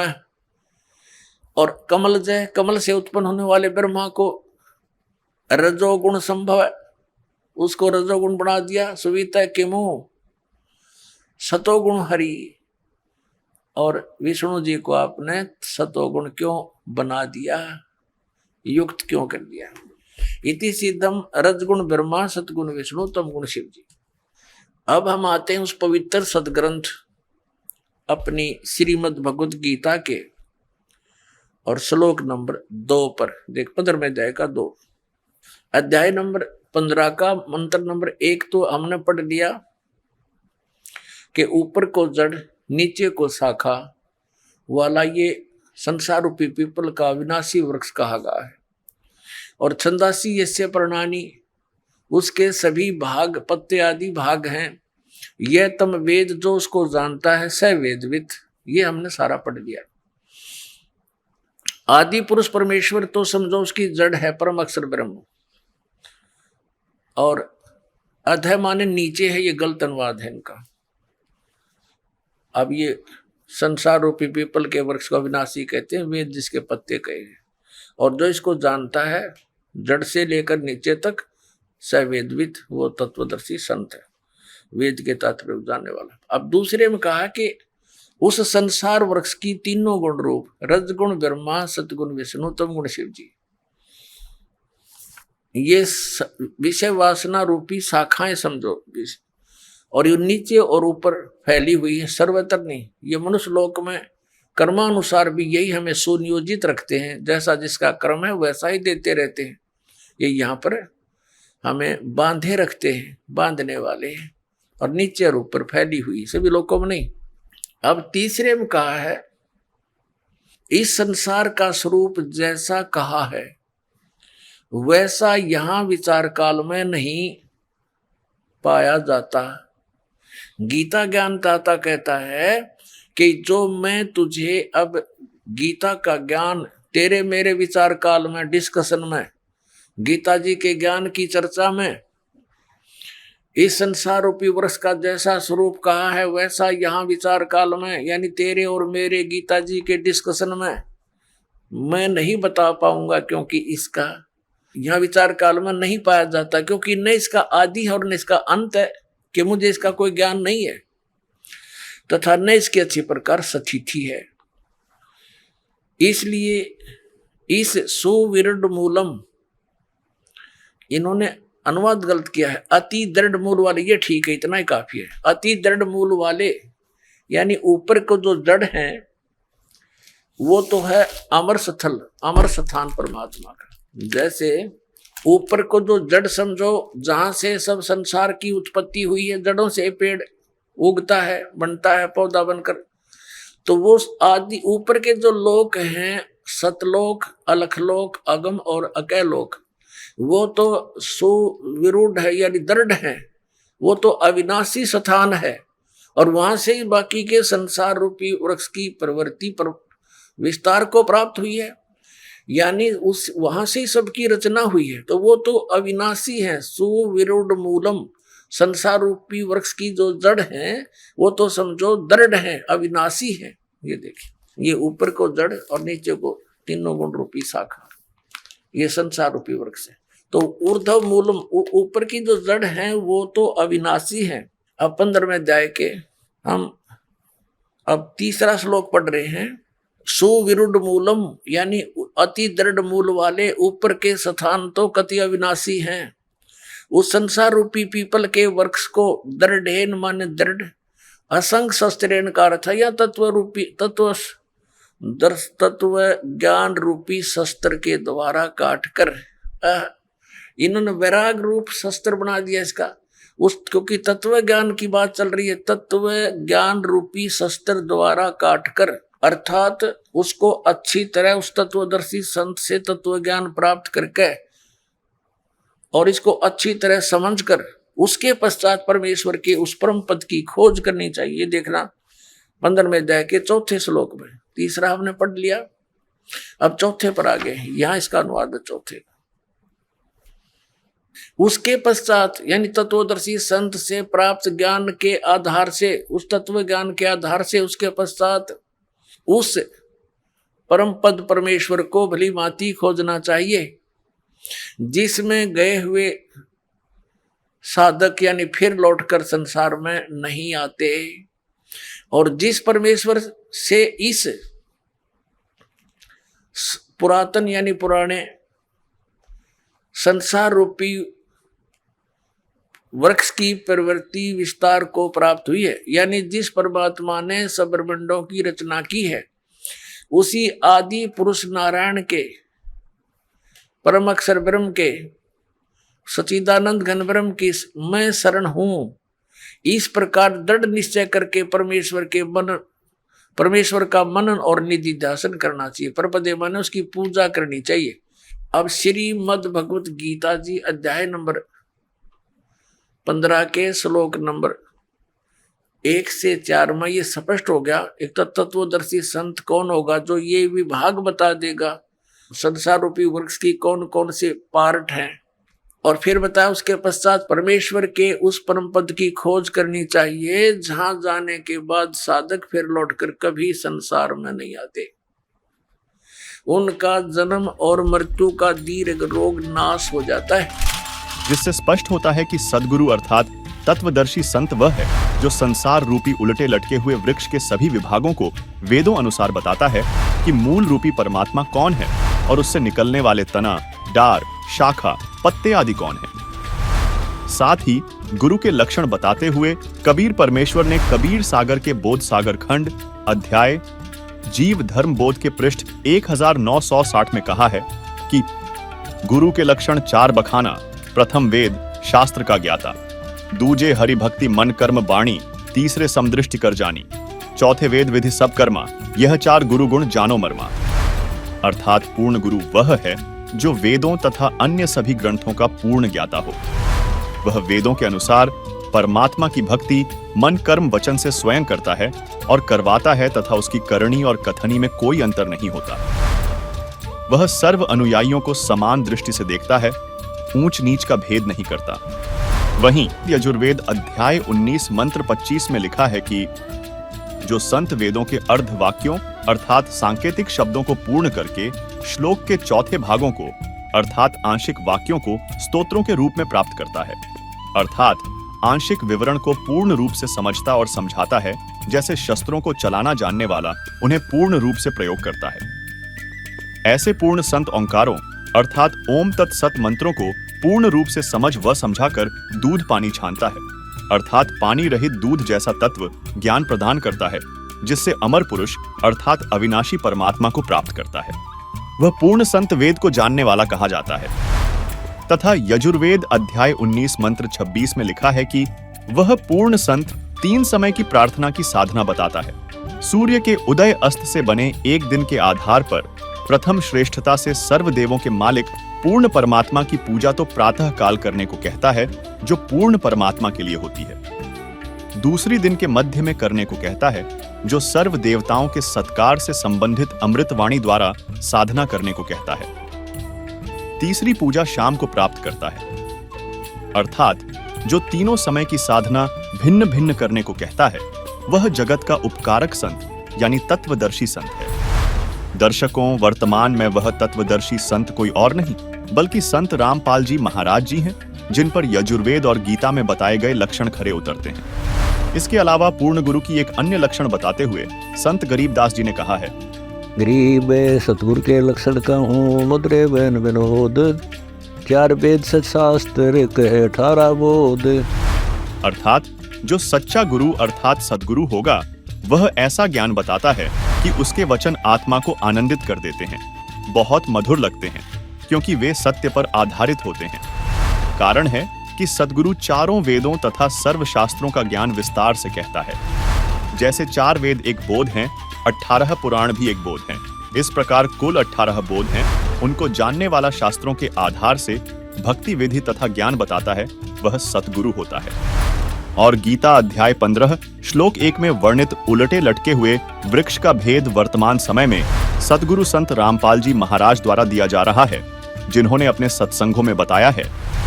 कबीर, अक्षर पुरुष एक पेड़ है, क्षर पुरुष वाकी डाल, तीनों देवा शाखा हैं, पात रूप संसार, हम ही अलख अल्लाह हैं, कुतब गौस अरू पीर, गरीबदास खालिक धनी, हमरा नाम कबीर। अर्थात कबीर जी ने कहा है कि इस संसार रूपी वृक्ष की मूल यानी जड़ रूप करतार मैं हूं। गीता अध्याय 15 श्लोक 17, गीता अध्याय 8 श्लोक 9 में जो उत्तम पुरुष परमात्मा कहाँ है, जो तीनों लोकों में प्रवेश करके सबका धारण पोषण करने वाला अविनाशी परमेश्वर कहाँ है, वह मैं कबीर हूं। दर्शकों, जैसे पेड़ की परवरिश मूल यानी जड़ से होती है, इसी प्रकार परम अक्षर ब्रह्म कबीर जी से असंख्य ब्रह्मांडों की परवरिश होती है। क्योंकि संत रामपाल जी महाराज ने अथर्व वेद कांड 4 अनुवाक 1 मंत्र 7, यजुर्वेद अध्याय 40 मंत्र 8 तथा ऋग्वेद मंडल 1 सूक्त 1 मंत्र 5 सहित अन्य वेद मंत्रों से आंखों देखे गवाहों की वाणियों से स्पष्ट किया है कि सर्व सृष्टि के रचनहार कबीर जी हैं। उन्हीं गवाहों में से एक संत गरीबदास जी ने कहा है, गरीब अनंत कोटि ब्रह्मांड का एक रति नहीं भार, सतगुरु पुरुष कबीर हैं कुल के सिरजनहार। गरीब परमेश्वर एक कबीर है, दूजा नहीं आधार, दास गरीब सकल सृष्टि का यों ही सिरजनहार। गरीब मात पिता जाके नहीं, नहीं जन्म प्रमाण, यह पूर्ण ब्रह्म कबीर है करता हं समान। सवाल नंबर 5, क्या वास्तव में विद्या और ज्ञान की देवी सरस्वती जी हैं?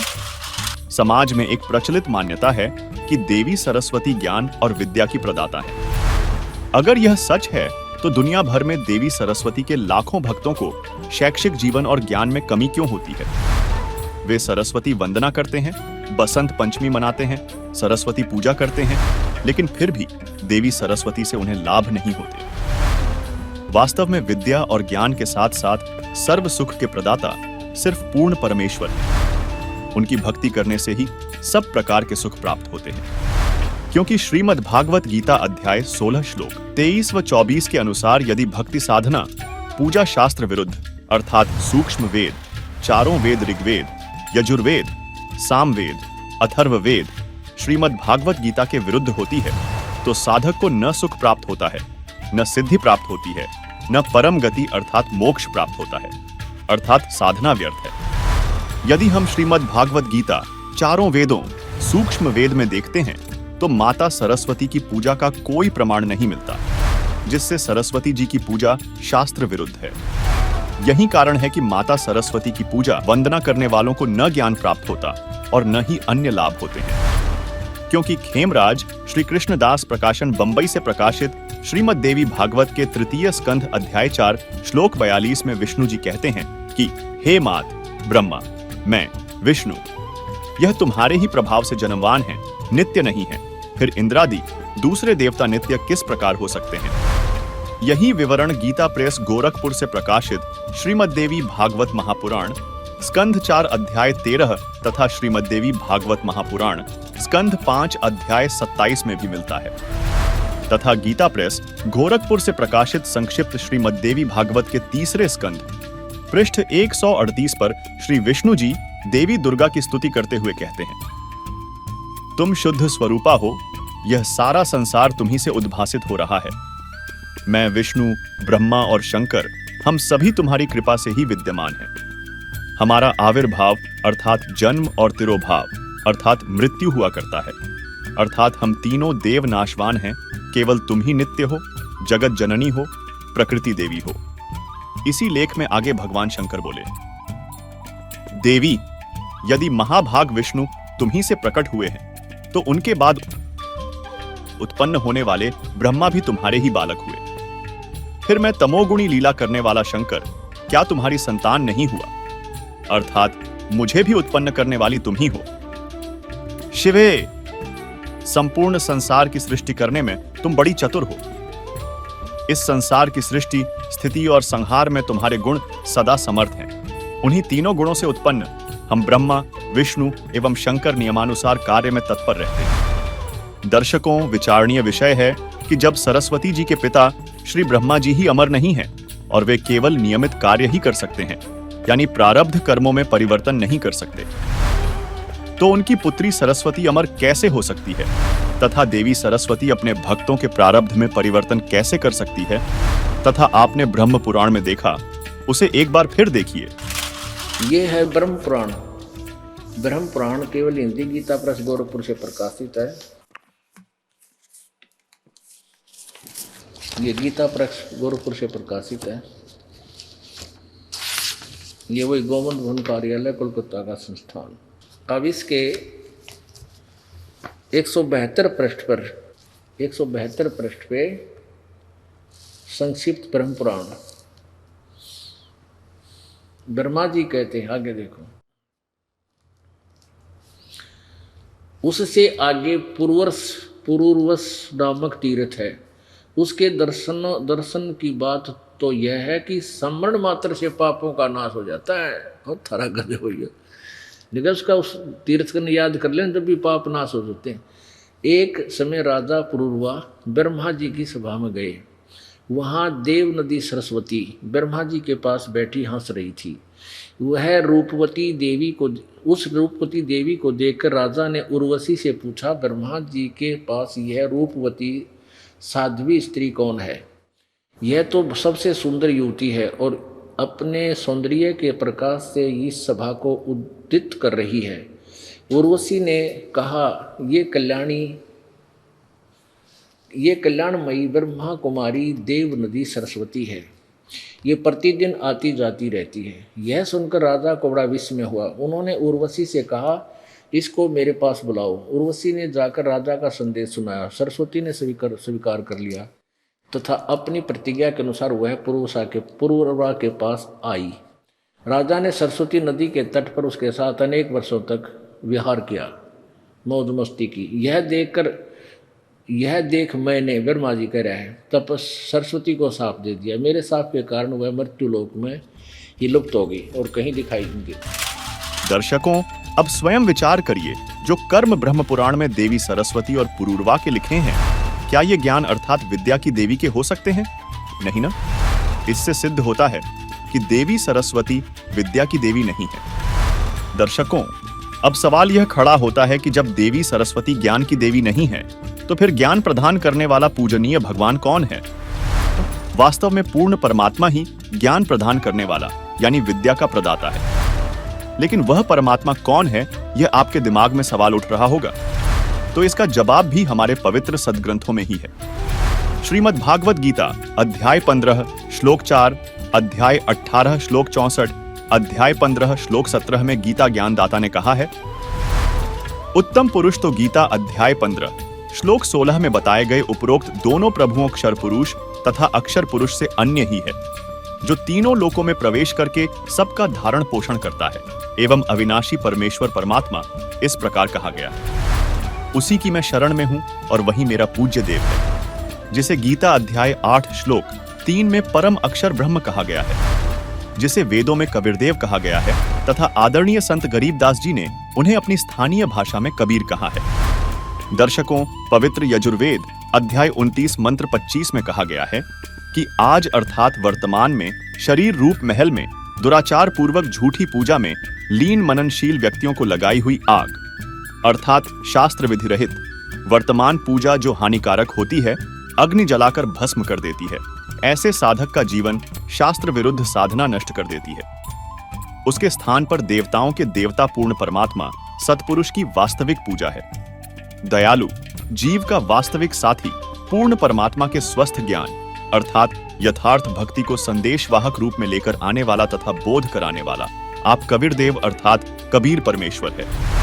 भावार्थ है कि जिस समय भक्त समाज को शास्त्र विधि त्याग कर मनमाना आचरण कराया जा रहा होता है, उस समय कबीरदेव अर्थात कबीर परमेश्वर तत्वज्ञान को प्रकट करते हैं तथा ऋग्वेद मंडल 9 सूक्त 82 मंत्र 1 व 2 में भी स्पष्ट किया है कि वह कबीरदेव अर्थात कबीर परमेश्वर ऊपर के लोक में राजा के समान बैठा है।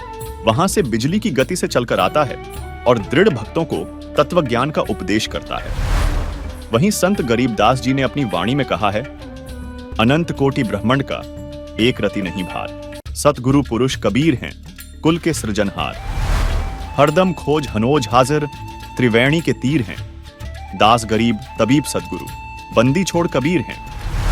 हम सुल्तानी नानक तारे, दादू को उपदेश दिया, जात जुलाहा भेद नहीं पाया, काशी माहे कबीर हुआ। आप सभी से निवेदन है कि आध्यात्मिक ज्ञान की संपूर्ण जानकारी के लिए प्रतिदिन देखिए संत रामपाल जी महाराज यूट्यूब चैनल या जगत गुरु तत्वदर्शी संत रामपाल जी महाराज द्वारा लिखित पवित्र पुस्तक ज्ञान गंगा को निःशुल्क डाउनलोड करने के लिए आज ही संत रामपाल जी महाराज ऐप डाउनलोड करिए। आइए अब हम उन श्रद्धालुओं के अनुभव जानते हैं जो जगत गुरु तत्वदर्शी संत रामपाल जी महाराज जी से दीक्षा प्राप्त कर चुके हैं तथा उनके द्वारा बताए गए भक्ति मार्ग पर चल रहे हैं। नमस्कार दर्शकों, मनुष्य जब अपने पाप कर्मों की वजह से अनेक कष्ट में घिर जाता है, तब वह तलाश करता है पूर्ण परमात्मा की। एक ऐसी ही कहानी है उत्तर प्रदेश की रहने वाली सपना चौधरी जी की। सपना चौधरी जी का जीवन भी अनेक कष्टों से घिरा हुआ था। डॉक्टर ने सपना चौधरी जी को कह दिया था कि आप कभी मां नहीं बन सकती। इसी बात की टेंशन से सपना चौधरी जी को अनेक बीमारियां और हो गईं। सपना चौधरी जी थायराइड का शिकार भी हो गई। डॉक्टर ने ऑपरेशन की सलाह दी तो ऑपरेशन करवाने में सपना चौधरी जी असमर्थ थी, क्योंकि यह आर्थिक तंगी से भी जूझ रही थीं। दर्शकों, आज सपना चौधरी जी का कहना है कि मेरी जिंदगी तब बदली जब मुझे संत रामपाल जी महाराज की शरण मिली। आज संत रामपाल जी महाराज के आशीर्वाद से मुझे संतान की प्राप्ति हुई है। संत रामपाल जी की दया से मैं पूर्ण रूप से स्वस्थ व सुखी हूँ।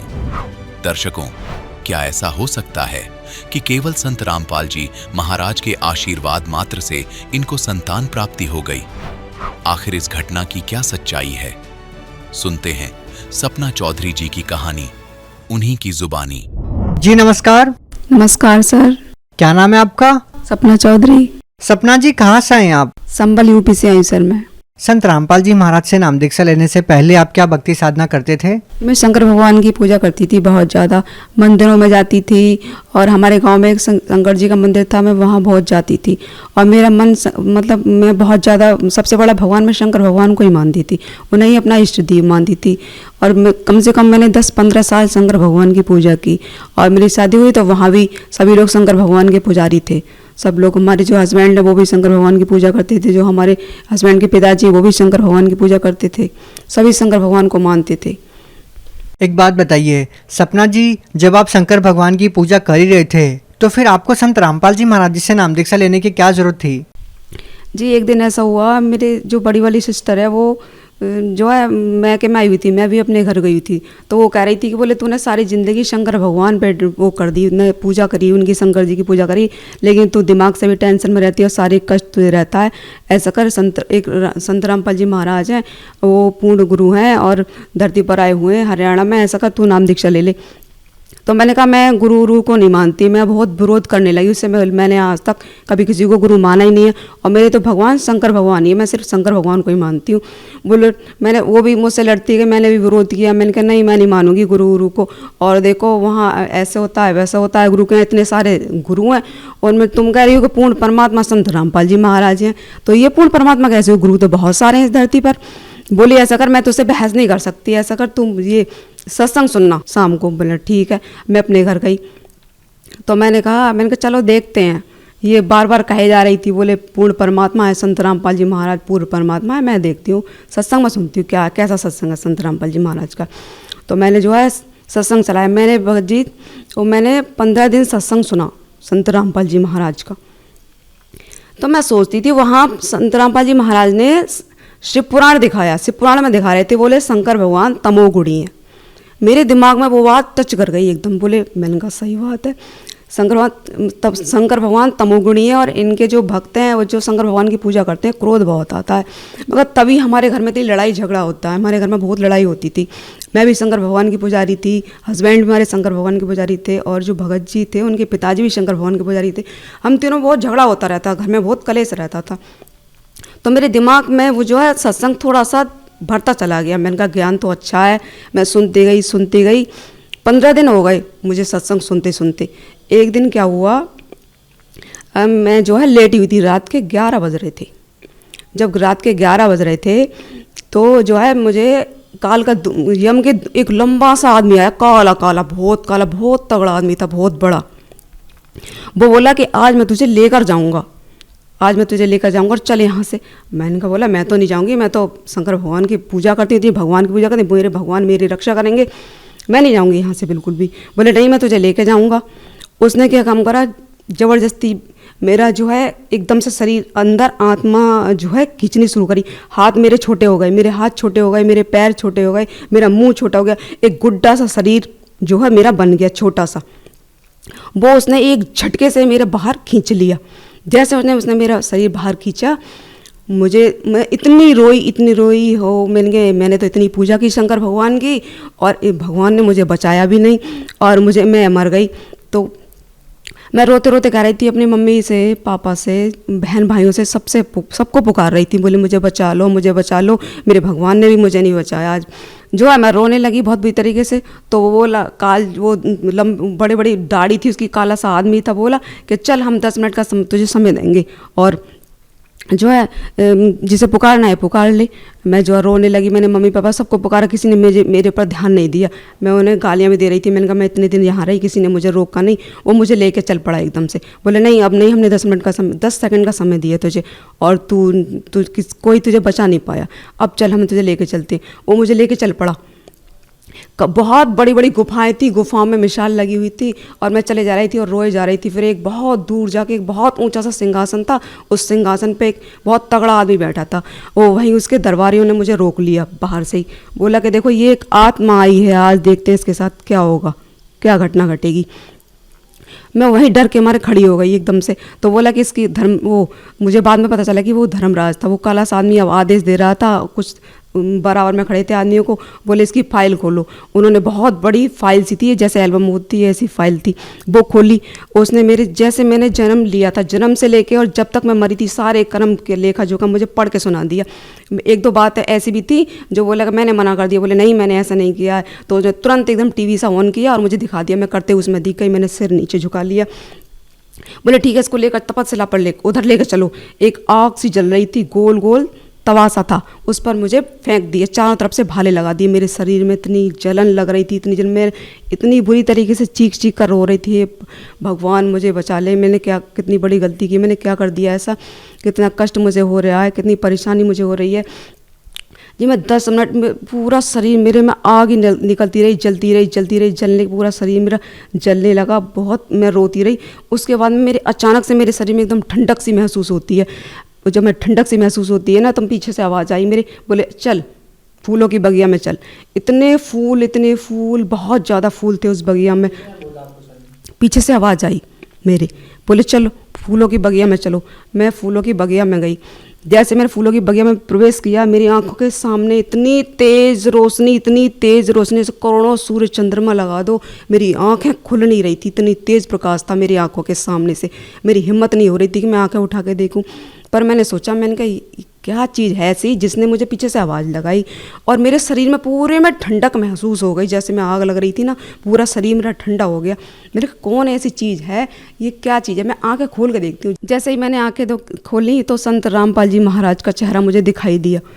मैं इतना रोई है परमात्मा, मैं आपकी तो खोज कर रही थी। आप इतने बड़े परमात्मा हो मैंने जिसका इतना बड़ा विरोध किया, मैंने संत रामपाल जी महाराज का इतना विरोध किया, लेकिन मालिक ने मुझे जीवन दान दिया है दाता। मैं तो आपकी खोज कर रही थी, आप तो पूर्ण परमात्मा, वास्तव में ही पूर्ण परमात्मा हो। मैंने कितनी बड़ी भूल की, आपने मुझे जीवन दान दे दिया।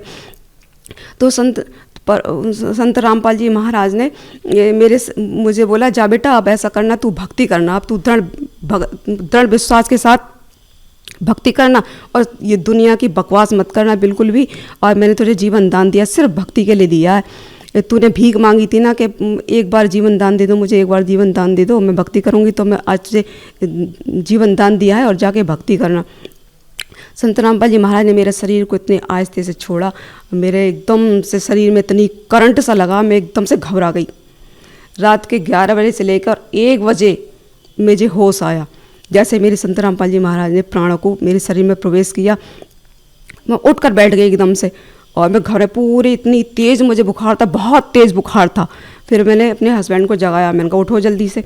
बोले क्या हुआ? मैंने कहा मुझे जो है मैं मर गई थी। बोले हाँ मुझे भी एहसास है, क्योंकि मैंने जो है तेरे हाथ पैर हिलाए थे तो तेरा शरीर ऐसा था जैसे कोई आदमी अचेत हो जाता है ना। मैंने तुझे खूब हिलाया डोला, मैंने सोचा कि हो सकता है तू गहरी नींद में है। तो क्या हुआ? मैं मुझे तो मैं मर गई थी ऐसे करके। संत रामपाल जी महाराज आए थे और उन्होंने काल मुझे लेके गया था। संत रामपाल जी महाराज ने मुझे फूलों की बगिया में ज्ञान दिया और बोले पर बेटी सद्भक्ति कर जाके, और तो मुझे मेरे प्राण को वापस करा और मुझे वहाँ लेके चलो, संत रामपाल जी महाराज के नाम दीक्षा केंद्र पर लेकर चलो, मुझे नाम दीक्षा लेनी है। बोले अरे तू तो क्या भाषा बोलने लगी, तू तो हमेशा संत रामपाल जी महाराज का विरोध करती थी। मैंने कहा नहीं विरोध, मुझे जानकारी नहीं थी, मुझे पता नहीं था कि ये पूर्ण परमात्मा है, ये भगवान है, मैंने इसलिए विरोध किया। मुझे नाम दीक्षा लेनी है, मुझे नाम दीक्षा दिला दो। तो मैं वहाँ गई और मैं नाम दीक्षा लेकर आई। सपना जी, जैसा कि आपने बताया कि आपको यम के दूध लेने के लिए आ गए और फिर आप धर्मराज के लोक में चले गए, लेकिन जिस तरीके से आपने बताया इन चीज़ों में लोग विश्वास नहीं करते कि मृत्यु के बाद किसने देखा है। तो जो लोग इन बातों में विश्वास नहीं करते उन लोगों को आप कैसे समझाएंगे कि संत रामपाल जी महाराज आपको मौत के मुंह में से निकाल के लेके आए हैं? कैसे विश्वास दिलाएंगे आप लोगों को? देखिए पहले मैं भी इस चीज़ों पे बिल्कुल भी विश्वास नहीं करती थी, बहुत विरोध करती थी कि ये कुछ नहीं होता है, मरने के बाद क्या होता है, कैसे होता है। इस पूरी पृथ्वी पर सिर्फ संत रामपाल जी महाराज ही हमारे प्राणों की रक्षा कर सकते हैं, अन्यथा कोई भी देवी देवता कितनी भी भक्ति कर लो कोई भी बचा नहीं सकता हमें। क्योंकि जब मैंने इतनी भक्ति की मुझे किसी ने नहीं बचाया। मुझे पूरी ज़िंदगी मैंने शंकर भगवान की इतनी भक्ति कर ली, कम से कम 10-15 साल मैंने शंकर भगवान की भक्ति की, उन्होंने मेरे प्राणों की रक्षा नहीं की। मैंने इतना पुकारा, सिर्फ संत रामपाल जी महाराज ने मेरे प्राणों को बचाया। तो सपना जी, हम आपसे जानना चाहेंगे कि क्या संत रामपाल जी महाराज से नाम दीक्षा लेने के बाद आपको और कोई भी लाभ मिला?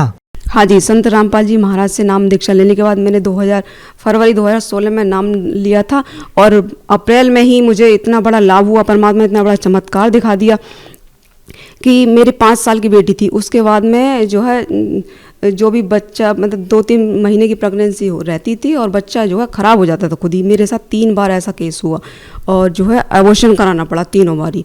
फिर जो है मेरे 3रा महीना चल रहा था नाम दीक्षा लिए हुए मुझे, तो जो है मेरी प्रेगनेंसी रुकी। फिर मैंने कहा अरे अभी तो जो है कहीं ऐसा ना हो फिर भी ऐसे पहले जैसा हो जाए, चलो डॉक्टर को दिखाते हैं। अब मैं और मेरे हस्बैंड डॉक्टर के यहाँ गए, बोले हमने दिखाया, बोले बेटा ठीक है, और जो है रोग का इंजेक्शन लगा देते हैं हम, कल जो है चेकअप आज इसके सारे हो जाएंगे, कल रिपोर्ट मिलेगी, कल दोबारा आना। मैंने कहा ठीक है। उसने इंजेक्शन लगा दिया। तो हम दूसरे दिन गए, फिर जैसे हम दूसरे दिन गए वो बोले रिपोर्ट लेके आओ पहले। तो हमने रिपोर्ट चेक कराई, घबराहट सी हो रही थी मुझे बहुत ज़्यादा। भगत जी बोले जब नाम दीक्षा ले रखी है परमात्मा की, तुझे विश्वास है, आप परमात्मा ने इतना बड़ा चमत्कार दिखाया, ऐसा जीवन दान दिया, तो घबरा क्यों रही है, चल रिपोर्ट लेकर चलते हैं। तो मैंने जैसे ही उन्होंने रिपोर्ट देखी, डॉक्टर ने बोली अरे ये तो बहुत गलत हो गया मुझसे। बोले भगत जी, वो हमारे हस्बैंड बोले कि क्या हुआ? बोले कि मैंने इंजेक्शन लगा दिया इसको, लेकिन इसके तो जो है सारे पेट में इन्फेक्शन है, 6 महीने इसका इलाज चलेगा, और थायराइड की इसको बीमारी है, पहले उसका इलाज होगा और तब जो है बाद में ये चीज़ कोई प्रेगनेंसी रह सकती है, अन्यथा इसका अबॉर्शन कराओ, ये बेकार है बच्चा। मैं रोने लगी, वहीं रोने लगी मैंने कहा परमात्मा मैंने तो नाम दीक्षा ले ली आपकी, ये क्या हुआ मेरे साथ। तो जो उस वक्त टाइम मतलब ऐसा था, मेरे पास ज़्यादा पैसे नहीं थे उस दिन, वरना मुझे इतना ज्ञान नहीं था। तो जब मैं पैसे नहीं थे, भगत जी बोले, हमारे हस्बैंड बोले चलो घर चलते हैं। हम उस दिन घर आ गए। फिर मैं जहाँ हम जो जलती है संत रामपाल जी महाराज की, मैं वहाँ रोने लगी, परमात्मा हमने तो नाम दीक्षा ले ली और ये ऐसा कैसे हो गया, फिर ऐसे हो गया ये तो जो है मैंने फिर अपनी मम्मी पे फ़ोन किया। मेरी मम्मी ने नाम दीक्षा ले रखी थी परमात्मा से, तो फ़ोन बात की, बोले मैंने कहा ऐसे ऐसे बात है। बोले कि वो तू विश्वास कर, संत रामपाल जी महाराज से अर्जी लगा। मैंने संत रामपाल जी महाराज से अर्जी लगाई, तो संत रामपाल जी महाराज का आदेश आया कि बेटा भक्ति करो और परमात्मा दया करेंगे। मुझे बड़ी खुशी हुई। और ऐसा करना, इस बार जो है 15 दिन बाद किसी और डॉक्टर को दिखाना, इस डॉक्टर को ना देखा, किसी और डॉक्टर को दिखाना। मैंने कहा ठीक है। फिर जो है हमारे हस्बैंड बोले ऐसा ना हो कहीं 3 महीने बाद और दिक्कत खड़ी हो जाए, 8 दिन बाद ही चल पड़े, बोले चल किसी और डॉक्टर को दिखाते हैं। तो भगत जी देखो सर, जिस डॉक्टर से मैंने वो दिखाया मतलब इलाज कराया था और अल्ट्रासाउंड कराया था, वो ही दूसरे उसमें अल्ट्रासाउंड करता था। तो मैं घबरा गई उसको देख के। मैंने कहा ये इसने पहले अल्ट्रासाउंड करा मेरा, ये क्या कहेगा। बोले ये फिर आ गई और ये बच्चा ख़राब है, फिर ये आ गए अल्ट्रासाउंड कराने के लिए। तो जो है लेकिन मैं नाम जाप कर रही थी परमात्मा का, संत रामपाल जी महाराज के जो मंत्र दिए जाते हैं वो उनका जाप कर रही थी। तो जैसे मेरा अल्ट्रासाउंड पे नंबर आया तो मैं नाम जाप कर रही थी। वो बोला अल्ट्रासाउंड करने वाला मुझसे, बोले तुम्हें कोई दिक्कत है? मैंने कहा कुछ दिक्कत नहीं। बोले कोई तुम्हें दिक्कत परेशानी नहीं तो अल्ट्रासाउंड कराने के लिए क्यों आई हो? बोले बच्चा तुम्हारा ठीक ठाक है, कोई परेशानी नहीं, कोई दिक्कत नहीं, तो तुम लोग क्यों आए हो इतनी जल्दी? और ये बिल्कुल ठीक है। जो बेकार बच्चा था, बिल्कुल बेकार बताया था और अबॉर्शन के लिए बोल दिया था, वो बच्चा बिल्कुल ठीक, किसी बात की कमी नहीं उसके अंदर, बिल्कुल अच्छा था एकदम, किसी बात की कमी नहीं थी। और डॉक्टर भी, जब डॉक्टर को रिपोर्ट दिखाई ना तो डॉक्टर भी अचंभे में हो गया कि ये कैसे, कितना बड़ा क्या चीज़, आज तक हमने तो ऐसे कभी नहीं सुना ना देखा कि जो चीज़ खराब हो गई वो ठीक कैसे हो सकती है। वो भी अचंभा करने लगा। तो हमने बोला कि ये तो हमारे संत रामपाल जी महाराज की कृपा है, जो उनकी कृपा से ही ये बच्चा जो खराब था वो ठीक हुआ है, उन्होंने ही, परमात्मा ने ऐसा चमत्कार कराया हमारे साथ। सर मुझे एक और लाभ मिला है, जो है मेरे गले में ना थायराइड की गांठ थी, वो 3-4 साल से जो है मेरे गले में दिक्कत करती थी। मैं खट्टी चीज़ नहीं खा पाती थी, कोई चीज़ खा नहीं पाती थी, वो मेरे गले में एकदम अटकती थी, तो बहुत बड़ी हो गई थी।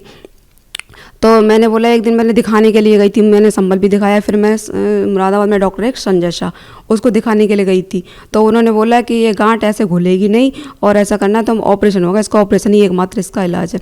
मेरी ऑपरेशन की डेट जो है डॉक्टर साहब ने दे रखी थी। तो जो है मेरी बीच में ट्रेनिंग आ गई थी, ट्रेनिंग की वजह से मैं ऑपरेशन के लिए जा नहीं पाई थी। तो कम से कम 7-8 दिन हो गए थे। संत रामपाल जी महाराज जो संध्या आरती बताते हैं ना, तो संध्या आरती मैं कर रही थी।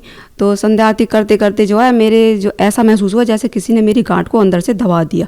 मुझे खुद महसूस हुआ इस चीज़ को। फिर मैंने ध्यान नहीं दिया इस चीज़ पर, लेकिन मैं जो है परहेज़ नहीं किया मैंने। मैं खट्टी चीज़ भी खाती रही और ठंडी चीज़ भी खाती रही, जो मैं बिल्कुल नहीं खा पाती थी। ठंडी चीज़ खाते, खट्टी चीज़ खाते मेरे गले में बहुत बड़ी प्रॉब्लम खड़ी हो जाती थी, मेरा गला बंद हो जाता था। तो मैंने ध्यान दिया, मैंने कहा मैं ठंडी चीज़ भी खाती हूँ, मैं खट्टी चीज़ भी खाती हूँ, मुझे तकलीफ़ क्यों नहीं होती।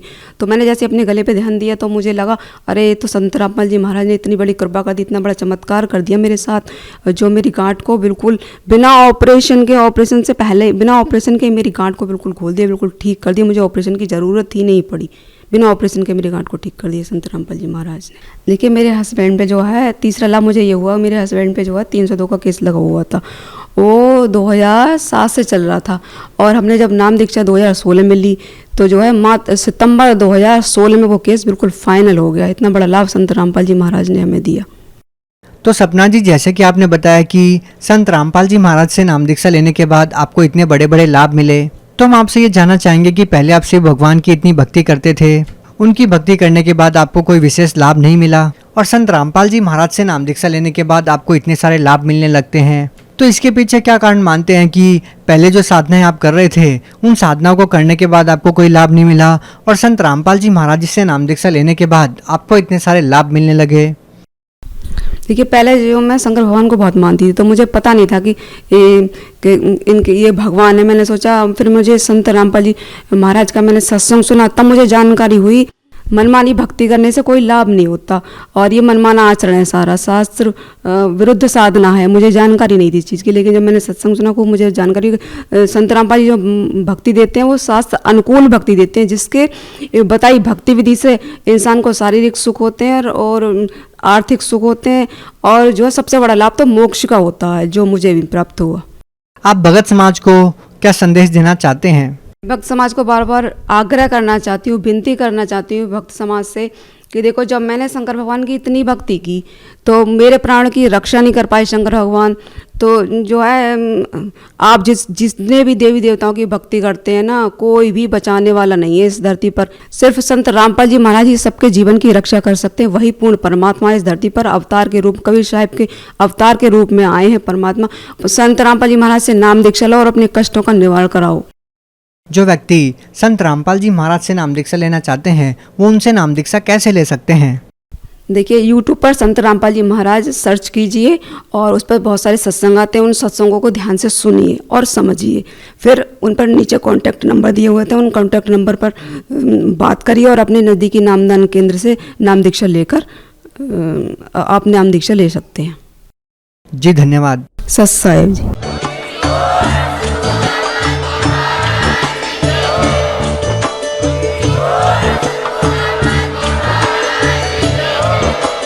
आप सुन रहे थे जगत गुरु तत्वदर्शी संत रामपाल जी महाराज जी के मंगल प्रवचन। अधिक जानकारी के लिए विजिट कीजिए हमारी वेबसाइट www.jagatgururampalji.org। संत रामपाल जी महाराज जी के शुभ आशीर्वाद से पूरे विश्व भर में 500 से भी ज्यादा नाम दीक्षा केंद्र हैं, जिन पर संत रामपाल जी महाराज जी द्वारा ऑनलाइन निशुल्क नाम दीक्षा दी जा रही है। अपने नजदीकी नाम दीक्षा केंद्र का पता करने के लिए संपर्क करें 8222880541।